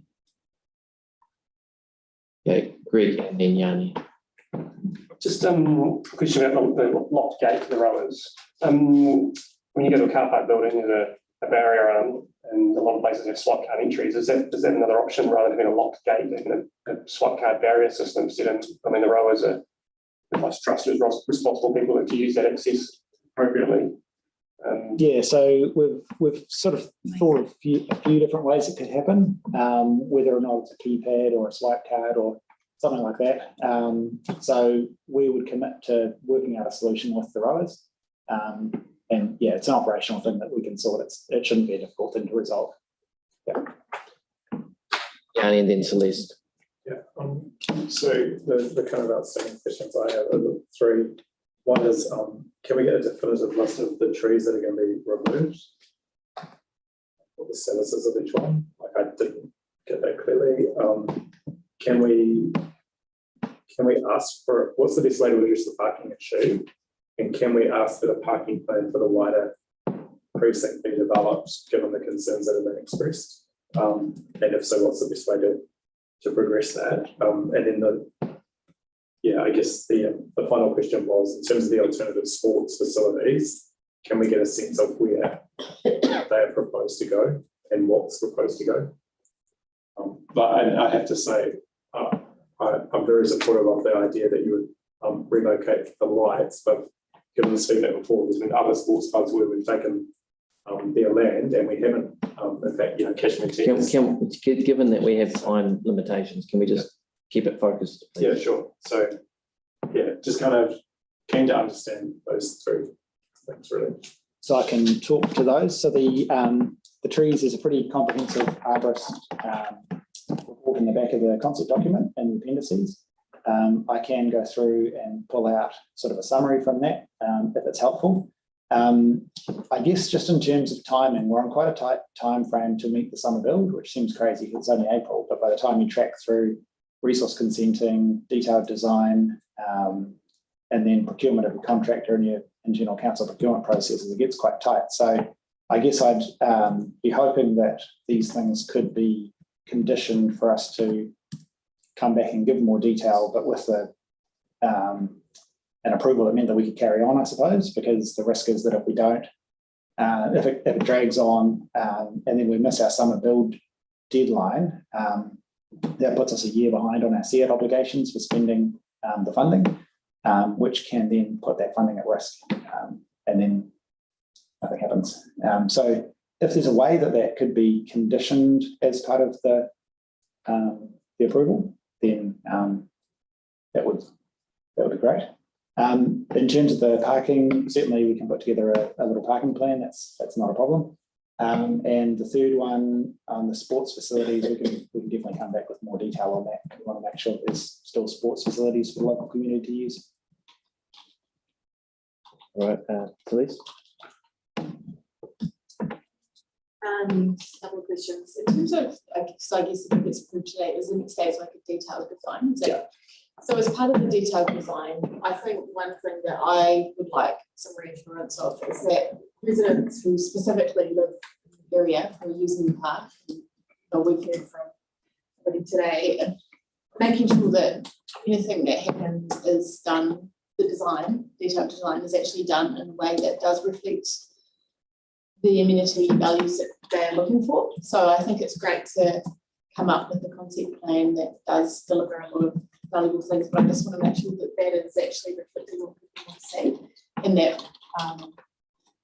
so I just want to make sure that if this was to go ahead, that would be part of that process, and there was a really clear way that we were going to do that, rather than sort of a vague kind of commitment to engaging residents. Yeah, so and I'm not saying that you haven't tried. No, I'm so just saying it's the next part of the process. The team have been working through quite an intensive process with Waitai School to workshop and come up with ideas for how that's going to all be developed. And those are the kids that sort of typically use that environment. So the process of working with the school is quite a good one because you capture a good range of users. What we've found is that in this community, it can be quite hard to get people to come along to things. So it's very hard to say, yes, we're definitely going to get a really positive, proactive group of people that will be able to contribute to the design outside of working with the school. And working with the school, the main bit of design is actually in the play space. And so you're actually collaboratively designing with the people who are actually going to be using that space. Beyond that, it's largely planting and grass improvements and things like that. So I think we are already covering off the main user group. In terms of creating a sort of a stakeholder group to progress the detailed design, we could try. It would have to be positive though, because we don't want to get a real sort of a negative group of people who might be against the wider aims of the project and then trying to be disruptive. Yeah, no, I take your point. If there was a way to do it in a way that, I think obviously the school's a key stakeholder, and I've said that they're involved, but I would also, there are different demographics and we want to capture a range of local voices and just making sure that, because obviously this park the space has to serve also the residents that live there, alongside the wider vision. So the second part would be just quickly, if this project didn't go ahead, does that delay the city to see pathway into that section? Yeah, I was trying to think about that. So I think what we would do, we'd have to get the city to see pathway, and we could either do a really temporary sort of skinny path along top of the stop bank. We've had trouble in other sections of the red zone where we've had skinny paths on top of the stop bank, and we get a lot of complaints because you sort of come off a nice wide path and then a bit of skinny bit, and then people fall off the side, and we get numerous complaints. So what we really want to do at the very minimum is close the road and orientate the path up through that top terrace and just leave everything else, that would leave us with the issue of we've now closed half the road and you've got all your impacts on Torres Street. And it would also mean that there'd be some more expense than doing it all full and final, because you'd be having to consent your kind of half package without the rest of it. And then we'd have to give back the CF funding and consent everything else at a later stage. So it would bump everything back by quite a long time. We basically just do the City to Sea path through that top terrace and move on to other things. Right. Yeah. Yeah, I certainly think that going on the top of stop back is ideal, but yeah. Yes, and in terms of the working with the community, I'm assuming that if you, with your recommendation, you can probably just add things that you instruct us to do. So I'm going to take a final question from Tim, and then we'll go for a brief adjournment just so that everybody can catch their breath before we move into discussion and debate. All right, Tim. once the detail is done, does it come back? How we're involved in that part of it? Typically not. So typically the approval comes to the concept stage, and then elected members trust staff to go ahead and detail that up and get it all procured and built. Perfectly happy to come back and give updates. The risk if we come back for a further approval is really a timing one. There's always downs and work has to go on hold while you wait for that process to happen. So if we could do it, communication while you're doing it. Yeah, if we could do it via a briefing or something like that, then it's an exciting project. So it's always good to talk about. So more than happy to do that, and we can still take feedback and give it back to the consultants or have them here or things. All right, thank you, and thank you for your extensive report and answering questions fulsomely and commitment to coming back with information. So what we'll do is we'll adjourn the meeting for a couple of minutes, and then we'll come back and have discussion and debate. Thank you very much.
right, because Kelly's missing. All right, thank you, everybody. So now we'll move to discussion about, so there's two items we have for discussion. One is the Avon Park redevelopment plan, and the other is the road stopping, which is connected to it. So I'll just, if we can have those up on the screen.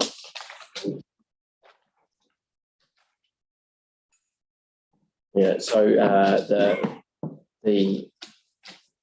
here we have a draft recommendation that's kind of arisen out of the conversation that the Waitai Community Board adopt the landscape development plan for Avon Park and ask staff to provide the board with a briefing to cover the following points. List of trees to be removed, about parking options, plan for the wide area, and sense of what sports are prepared, what sports are prepared to go where. And so that's kind of arisen. So I just want to start the discussion by saying it's always two things. One is that this is just an adoption of the plan, and that we will be kept in the loop. Staff are committed to keeping us in the loop with the development of the plan. We'll be out and past the motion that might be moved soon. We'll be asking for specific information. But the second thing I want to say is it's the easiest decision to make is always not to make a decision. And I think if we have a lot of information, there's been a lot of consultation on this plan. The staff have gone over and above the minimum requirements of the Local Government Act. We have a lot of information about it. And whether we support it or don't, I think we have the decision to adopt I think we have enough information to adopt or not that plan. So that's distinct from the road stopping. So with that in mind, does anybody want to move, and that can be pro forma or not, what's listed under Part C there, the motion that I read out before? I do. So Tim would like to move it. Would anyone like to second it? Seconded by Greg. So we have a motion on the table. So Tim is a mover. You're welcome to start the debate. So we've had a lot of discussion, a lot of questions. So just a clarification. Sure. Yeah, cool. Just thanks. Just under the list of trees, we do have a list of trees. We've got the individual trees. We've got like quite a clear thing, but we don't know which ones are significant or not. That was the. So a significant tree to be removed. So Tim, as a mover, a list of significant trees to be removed. Does that cover your? I'm not sure if that's the right phrase. Whatever the phrase is. So, or significant or scheduled trees. Yeah. Protected. Protected. Well, I just think every tree. It's so murky. So we've got the diagram, but yeah. So just focusing on the words that you want in the resolution. Yeah. And then I guess the other thing is then the process. So no, just speaking to the. Just speaking to A. So it's the list of significant trees to be removed. Yeah. And the ability for the board to have any input, discussion, decision on that. And ongoing input from the board. Yeah, I guess the concern is that if it turns out there's a whole bunch of significant trees in the plan that is proposed and we're not aware of it, do we have it? And then we become aware of it, do we have any ability to actually say we're concerned about that? From what I heard, and bearing in mind that staff can't participate in this, what I heard, yes. I heard not legally, but yes, they would. Yeah, that's what I heard too. Yeah. I'm going to ask us to follow the formal process. So we have. As a mover of that, are you happy with that as written? Mm-hmm. Okay. So do you want to speak to the motion? Is this a point of order or a clarification? Yeah. Okay. I'm just unclear if we were looking to include something around getting working with residents in the area around the detailed design. Where would that come in? Because that was something that came up in the questions. And been captured in the. you could say that, yeah, it's as a suggestion that staff look at options to work with the local community around detailed design. Local community stakeholders. Community and stakeholders. So it's Yeah, additional two. yeah. Right. Yeah, sorry, I'm having these three different things going on. I Look think at- it's specifically, in my view, around the park. So if the park is getting relocated, then the users of the park should have some say as to what that park has in the park, including the school. They're a key stakeholder and they're already engaged, but I don't think it's limited to the school. So through the detailed design process, a lot of that information will become clear, and I think it's really important because this is quite a significant change that we are working quite specifically with residents on that part of the process. Because I think we've done quite a good job in the initial stage. It's just carrying it forward. Right, so we have Yeah. a motion on the table. It's Tim, are you okay with that? Yes, I am. And Greg? Yeah, okay, you guys are all right with that. All right. So I'm going to say any further changes to this, then they'll be by amendment. So Tim, would you like to speak to the motion? You don't have to. I don't mind. Thank you guys, it's been great, and also Barry. I overall have very small concerns, so that's why I'm supporting it, because mostly I do support it. And I think the trust in the staff to look at that car parking issues in bits and pieces, I think they will do so. I know we're Angus swims, so so that's why I'm supporting it. I think it's a good plan. Yeah, all right, thank you, Tim.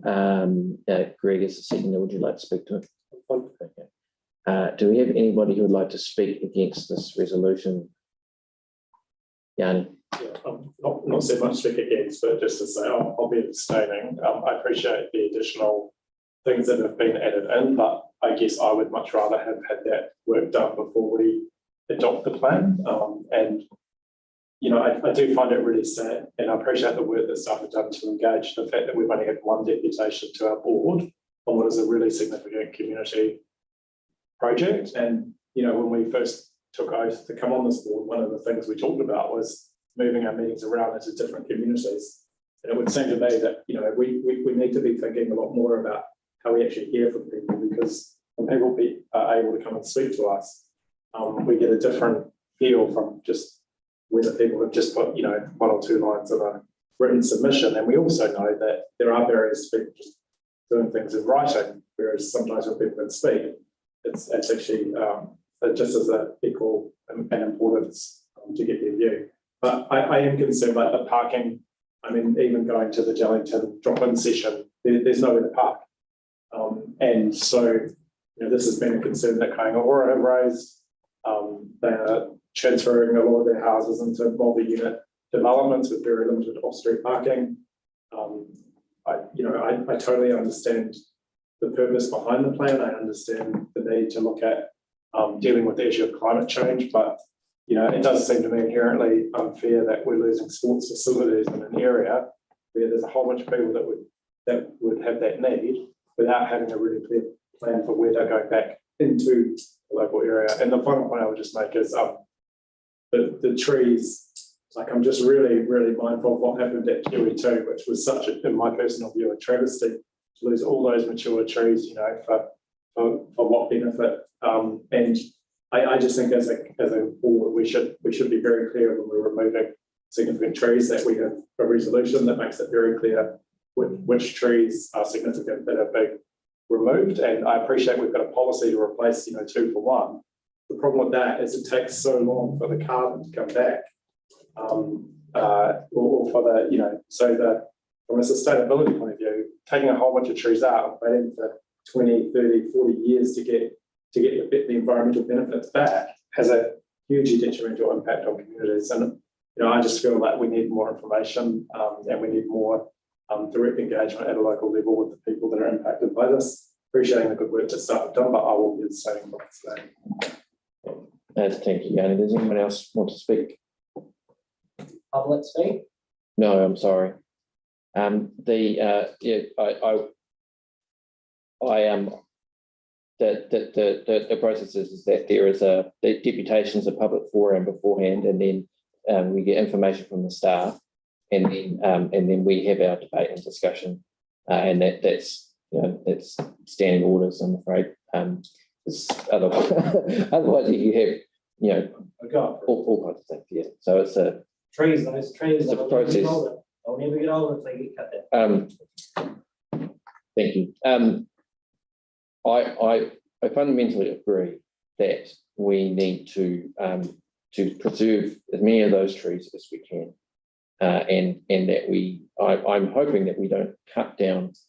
We're not just removing trees. However, I also fundamentally agree that and from the information that we've been provided and the conversations that we've had, that we are fighting a losing battle if we try to maintain this park, because the park is yes, it's been there for quite a long time, but environmentally and ecologically, hydrologically, we're going to be fighting a losing battle to keep the road open and to maintain hard infrastructure along the river. And some of those trees are by just because of what's happening with the groundwater and with the river and with the salinity of the river, are just not going to stand up. And so it may be safety issues. Some might need to remove it, I hope, and I would like to have hear a commitment to maintain as many of those trees as possible. Like trees are kind of like relatives. For people who, that trees have been there for longer than many of us. So, and we've heard what Yanni has said around being carbon sinks and how old trees are important. So, I've been around local government for quite a while. I don't remember many projects that have had this much consultation and pre-consultation done. And yes, as I mentioned before, it does a lot of the consultation processes do privilege people like me, particularly the written things. But as staff have pointed out, there have been a lot of public meetings and they've been made available. And yes, it is regrettable that not more people didn't come to speak to this. But we also have opportunity with $5.25 million of money from central government, which means that if we don't proceed with this, we will miss the opportunity to have something that could be really wonderful. So with that in mind, I'll be supporting this motion, and I'll put it now. All those in favour say aye. Aye. Against? Abstained? Would you like that noted, Yanni? Okay, so that's Yanni would like his abstention noted. Joe, sorry, I didn't get whether you voted. Actually, I noticed my name's not down there to vote. I do support. Okay, so that's in favour. All right. Yes. Thank you, everybody, and thank you to staff. So now we'll move on to the legal stopping of Avonside Drive. That's item 9. We've got information from Angus. So we have, it's been, and it was included in the report, there's been the traffic modelling stuff. So one of the things that I was wondering about was how residents have said when they partially stopped it for building the bridge, there was more traffic down to less. And I was like, no wonder people are concerned. But of course it makes sense because people were diverting that way. So if it's all closed, it's unlikely to have the same kind of issues. I think this is somewhat more controversial than the plan itself. But a lot of it has been covered in this motion. So, and bearing in mind, this is a Part A, so council, we're passing this to council, and council will make the recommendation, and residents who are concerned about it will be able to make deputations to the council or the committee to do this. So would anyone like to move this recommendation? Tim, anyone like to second it? Jackie. All right. Tim, would you like to speak to this? Just seems sensible to me. That's all I have to say. The local, you know, the people who did provide feedback locally and the people who lived on the street were you know, of the 18 or 19 submissions, 12 were in favour, 6 were against, and 1 was to take a view. I think I drove down it once and realised it's closed and don't do it again. So the only people I can see using that part of coming from Gatehurst Road will be people coming to Pirate Park for Rome for the meantime. But there's just going to be a few people rest more using Woodham Road, I believe, will come the other way. Yeah, and so it's this. If the council doesn't close this, the flow on effect will be continued. Ultimately will be an increase of traffic down Police Street.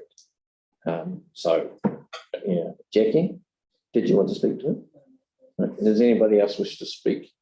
Does anyone want to speak against it?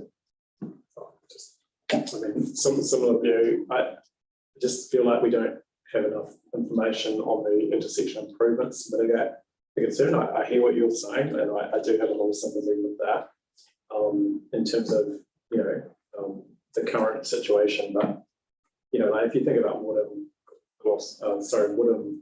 and Gloucester Street intersection, has anyone tried to turn like right in that intersection?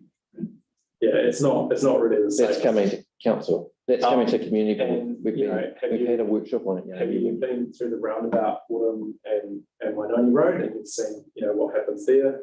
The huge all the time of cars. So yeah, I feel like yeah, I totally understand the logic behind what we're proposing, but I still think we need a bigger picture, particularly with parking. Like, and you know, it's the road closure, but if you don't know where people are going to park, how can you make decisions on what roads? And maybe there's other roads that needed to be cul-de-saced or have restrictions on to deal with the potential impact. But this is also an area that's going to get a lot of intensive housing under the plans that have been provided. So yeah, I'll be abstaining, but I understand the logic behind it. I think it is good that people can have their views heard. So yeah, maybe I will actually just consider it when it comes to council. But at this stage, I won't abstain. Thank you. I think my point around the traffic management is that we've had traffic management data on it. The other thing is that the Woodham Road intersection has come to the board, and that right turn has been discussed as well. So from my perspective, that's sort of covered already. Briefing. Briefing. My other concern was that the rowing clubs had access, but that seems to have been resolved. So that's also why I'm supportive of this. All right, thank you, everyone. I'm committed as chief of the community board to when these concerns, if the concerns come back to the community board, that we will advocate and make sure that they are addressed at the time. And I know I just want staff to please do share information with us, come back with us, let us know how you're engaging and involving the community. There is a sense that in general, the community are strongly in favour of this, but we also appreciate that this is big change in this area, and it makes people nervous, and that we will be remiss in not keeping a watching brief on it. So thank you. And that in mind, I will put that motion now, which is moved by Tim and seconded by Jackie. All those in favour say aye. Aye. Against? Abstentions? Yanni, would you like that noted? Yeah, noted. All right, thank you. Carried. All right, thank you everyone, members of the public in attendance and staff for that. And Angus, if you'd like to join us for item number 10. So what we're going to go for a bit longer because I've discussed this with Chris, and we'll go for a bit longer and see if we can get through. So Angus, I'm just going to give a summary and you tell me if I'm right or not. when the government merged Phillipstown School and Walston School to become Te Waka Unua, they didn't correctly foresee that, which some of us, including Jackie and Yanni, said would happen, that they didn't have enough room, and so they'd eventually need to take small public realm land, and then granted them use of that, and now we have been asked to give it to the ministry. Is that a summary? You don't need to agree with the controversial bits of that, but is that kind of it's kind of it, except we're anticipating we're going to sell it to them and rather than give it to them. Yeah. Yeah, I'm being a little bit. So in terms of what we're being asked is that it is to sell the ministry some of Wilson Park, which they're currently using. Yes. And so bearing in mind that we can't change any of those things, the win, if you like, for the council is that we get some money back from the Crown, the land that they're already using. So do we have any, so bearing in mind we don't have actually, we're kind of a negative time, do we have any questions about this? So not trying to relitigate the things that annoy us about the decision that Hiki Parata made all those years ago. Yanni. So my understanding is we're going to have an MOU with the MOE. Do we have one around these sorts of things like land purchase? No. Okay. Did we have any talks with the MOE as part of this that they would acquire other land in the vicinity of the school around, to cater for the growth? No, they've approached us. It's an unsolicited proposal related specifically to this bit of land. Right. Bear in mind, it's tied up in a lease to 2045. So they have a fair bit of commitment, but obviously ownership is a better model for them than leasing.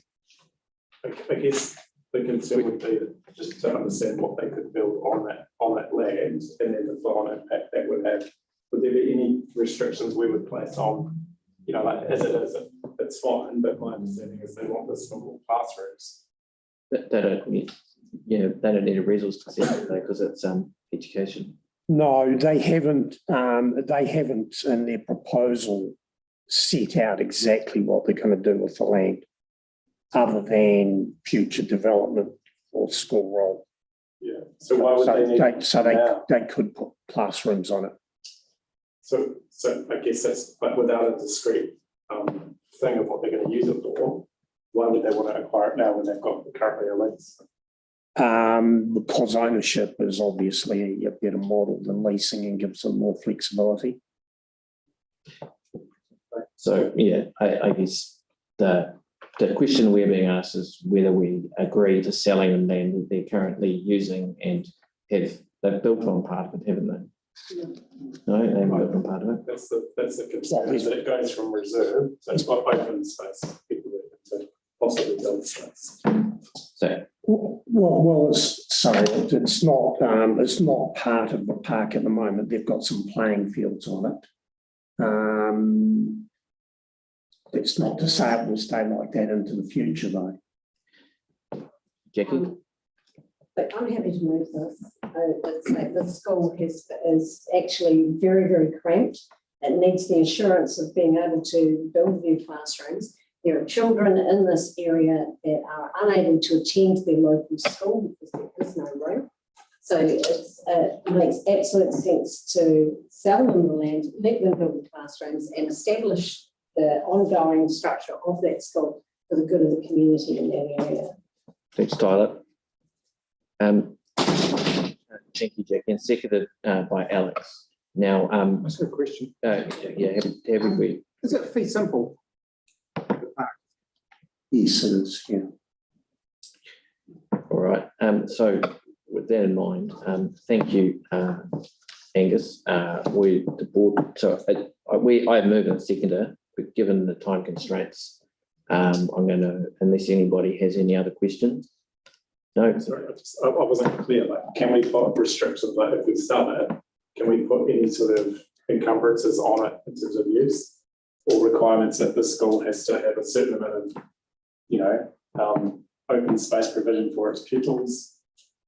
Is it like, if you're of a mind to and you had agreement of It's a part A, remember. of everyone, you could make a recommendation to council to do that. I don't know what the nature of that would be, but you can always sell land with an encumbrance in place.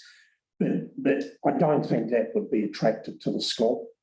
They want to commit long-term to this area. They want to expand the school.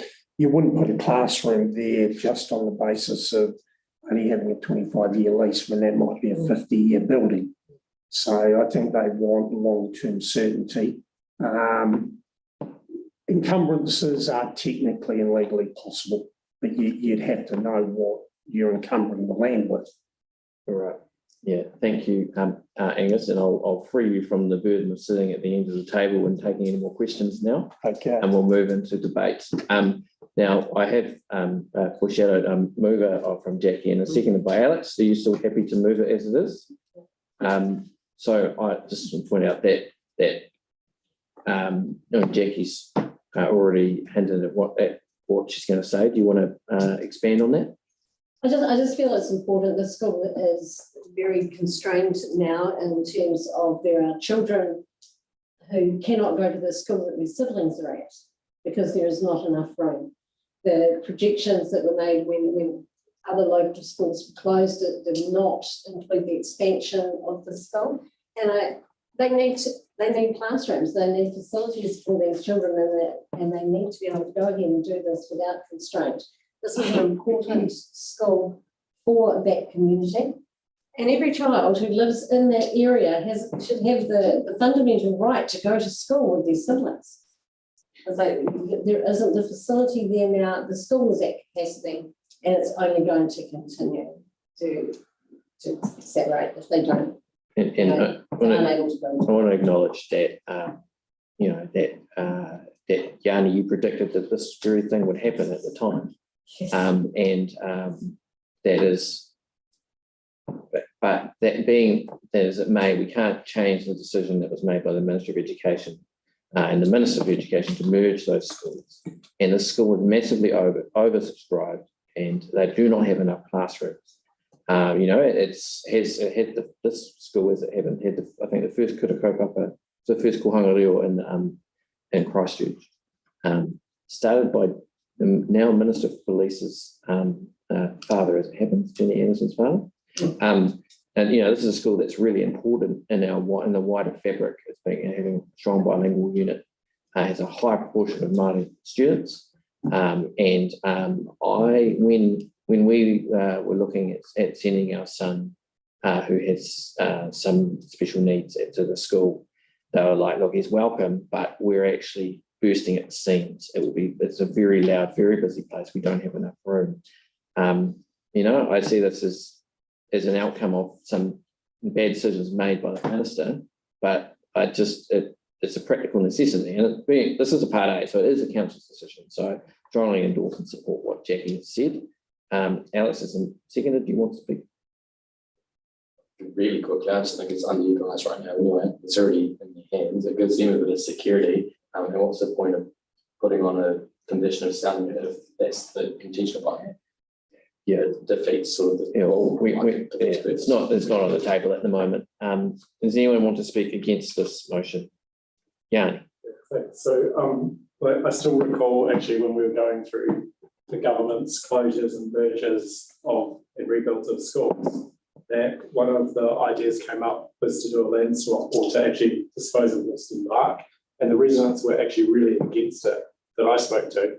And I appreciate this is a small pocket of Wilson Park. And, I think the problem for me is that there's been a meeting between council staff and the school, the Ministry of Education, but we don't have any plans for what they're doing in the wider area. I totally understand the need that this school would be bursting at the seams and people should have a right to go to their local schools. But you tell that to the kids in Phillipstown who don't have a local school, and us to be seen to be a neighbour. Sorry, I'm going to interrupt you there. Yanni, can we please focus on the decision that we're making now? So the decision that we're making is whether we deal directly with the school, with the Ministry of Education, with the Crown, and allow them to buy the land to expand the school that was merged to take on the Phillipstown school community. And I guess the concern that I've got is we don't have any big picture plan for what's happening. So, I would like to understand with, for example, the ministry or the Crown, what their plan is for things like traffic and parking access to the school. For those of us who go through the area and know the area, there's huge issues and concerns with how people drop off, pick up kids, access the school from Hopkins Street, etc. And there's other properties that the Crown should be acquiring in the vicinity to expand the school, not just using encroachment into Wilson Park as the only solution. And I'd much prefer to see what's the actual development plan and how does this land fit into that. I totally understand the need for the school to expand given its role, but I just think we need the plan to understand what they're actually proposing to do and what the impacts will be in terms of the wider vicinity, because there's other properties that they should be acquiring to make sure that the kids that go to that school aren't just crammed in like sardines, but actually have adequate space. Well, we've had three speakers in favour. Do we have anyone who wishes to speak against? I've just got a comment to make. Well, I'm given the Take 20 seconds. 20 seconds, go. Do you know what's ironic about it? Where's my boy going next term? Phillipstown School. Oh, yes. All right. So now I'm going to put the motion as has been moved. All those in favour say aye. Aye. Against? No. Would you like that noted? Yeah. Abstentions? Carried. Right, so we've passed that. So now we move to pedestrian safety improvement, Burwood Road. Wayne, I'm going to ask Wayne, it's very, very good that you have stayed on all this time. I'm going to ask if anyone has any concerns with this or any questions. We're very short on time. For my part, I'm happy with the staff recommendation. Does anyone have anything that they want to know? Greg? Can do it? No, as I'm reading through the report, I think it's actually my son was at one accident on a bicycle. Oh, really? And it had nothing to do with crossing the road if it was him. But for me, it's a really good option to have so many people living in the Preston's Park area, having a safe place to cross the road. The footpath comes along on the Preston Park and Alpine View, Rest Home, Limes area. So you must cross that road at some point. So having a safe haven there to go and get to one of the nearer bus stops for a lot of those people is an ideal thing. Would you like to move that then? Yeah. So we have a seconder. Celeste. All right, I'll put that now. All those in favour say aye. Aye. Against? Carried. All right. Thank you. Thanks a lot, team. Yeah, no worries. I'll call him tomorrow. Oh. No said it's for a long time. I didn't. Sorry. So next one is item number 12. So this is just topping up so that we have enough money to continue to disperse youth development funds. Is that a fair summary? Yep. All right. I'm happy to move that. Do we have a second? Oh, there was that. Tim. I'll put that. All those in favour say aye. Aye. Against? Carried. The community board area reports. I'll take it as read, and we'll move that. Moved by Alex, seconded by Jackie. All those in favour say aye. Aye. Against? Carried. And number 7, correspondence. I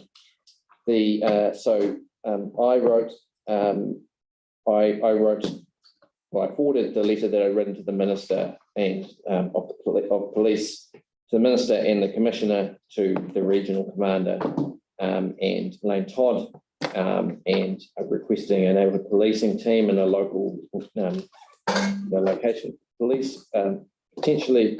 It was, he said no, but after recent discussions with the local constable, the local senior sergeant Anna Partridge, the police making more visits to Woolston.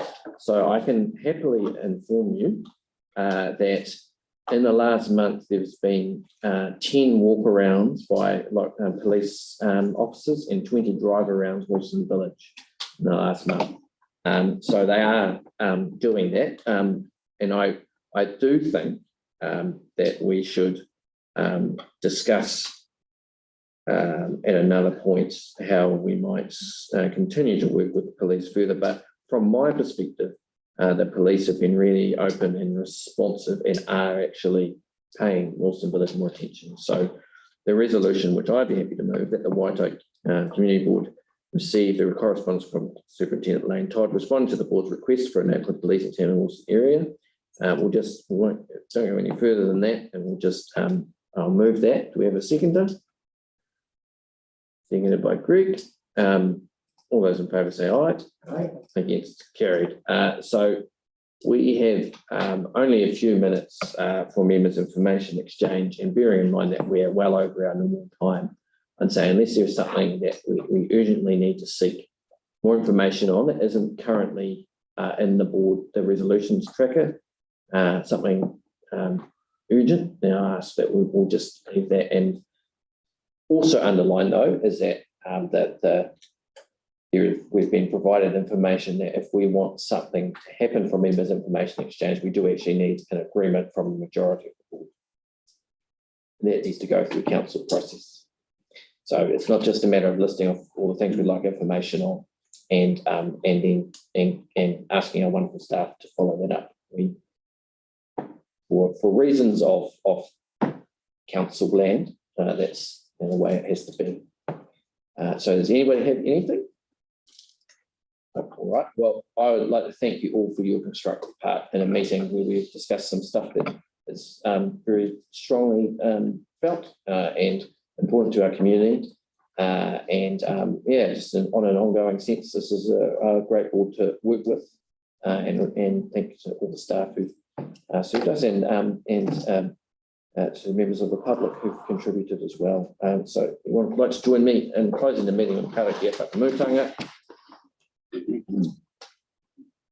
Unu here, unu here, unu here, unu tapu nui, kia wāsia, kia mama, te ngākau, te tina, te wairoa, te ara takata, koea rā e rongo, whakaia a ki ki ronga, tia tina, tina, hui e, tai.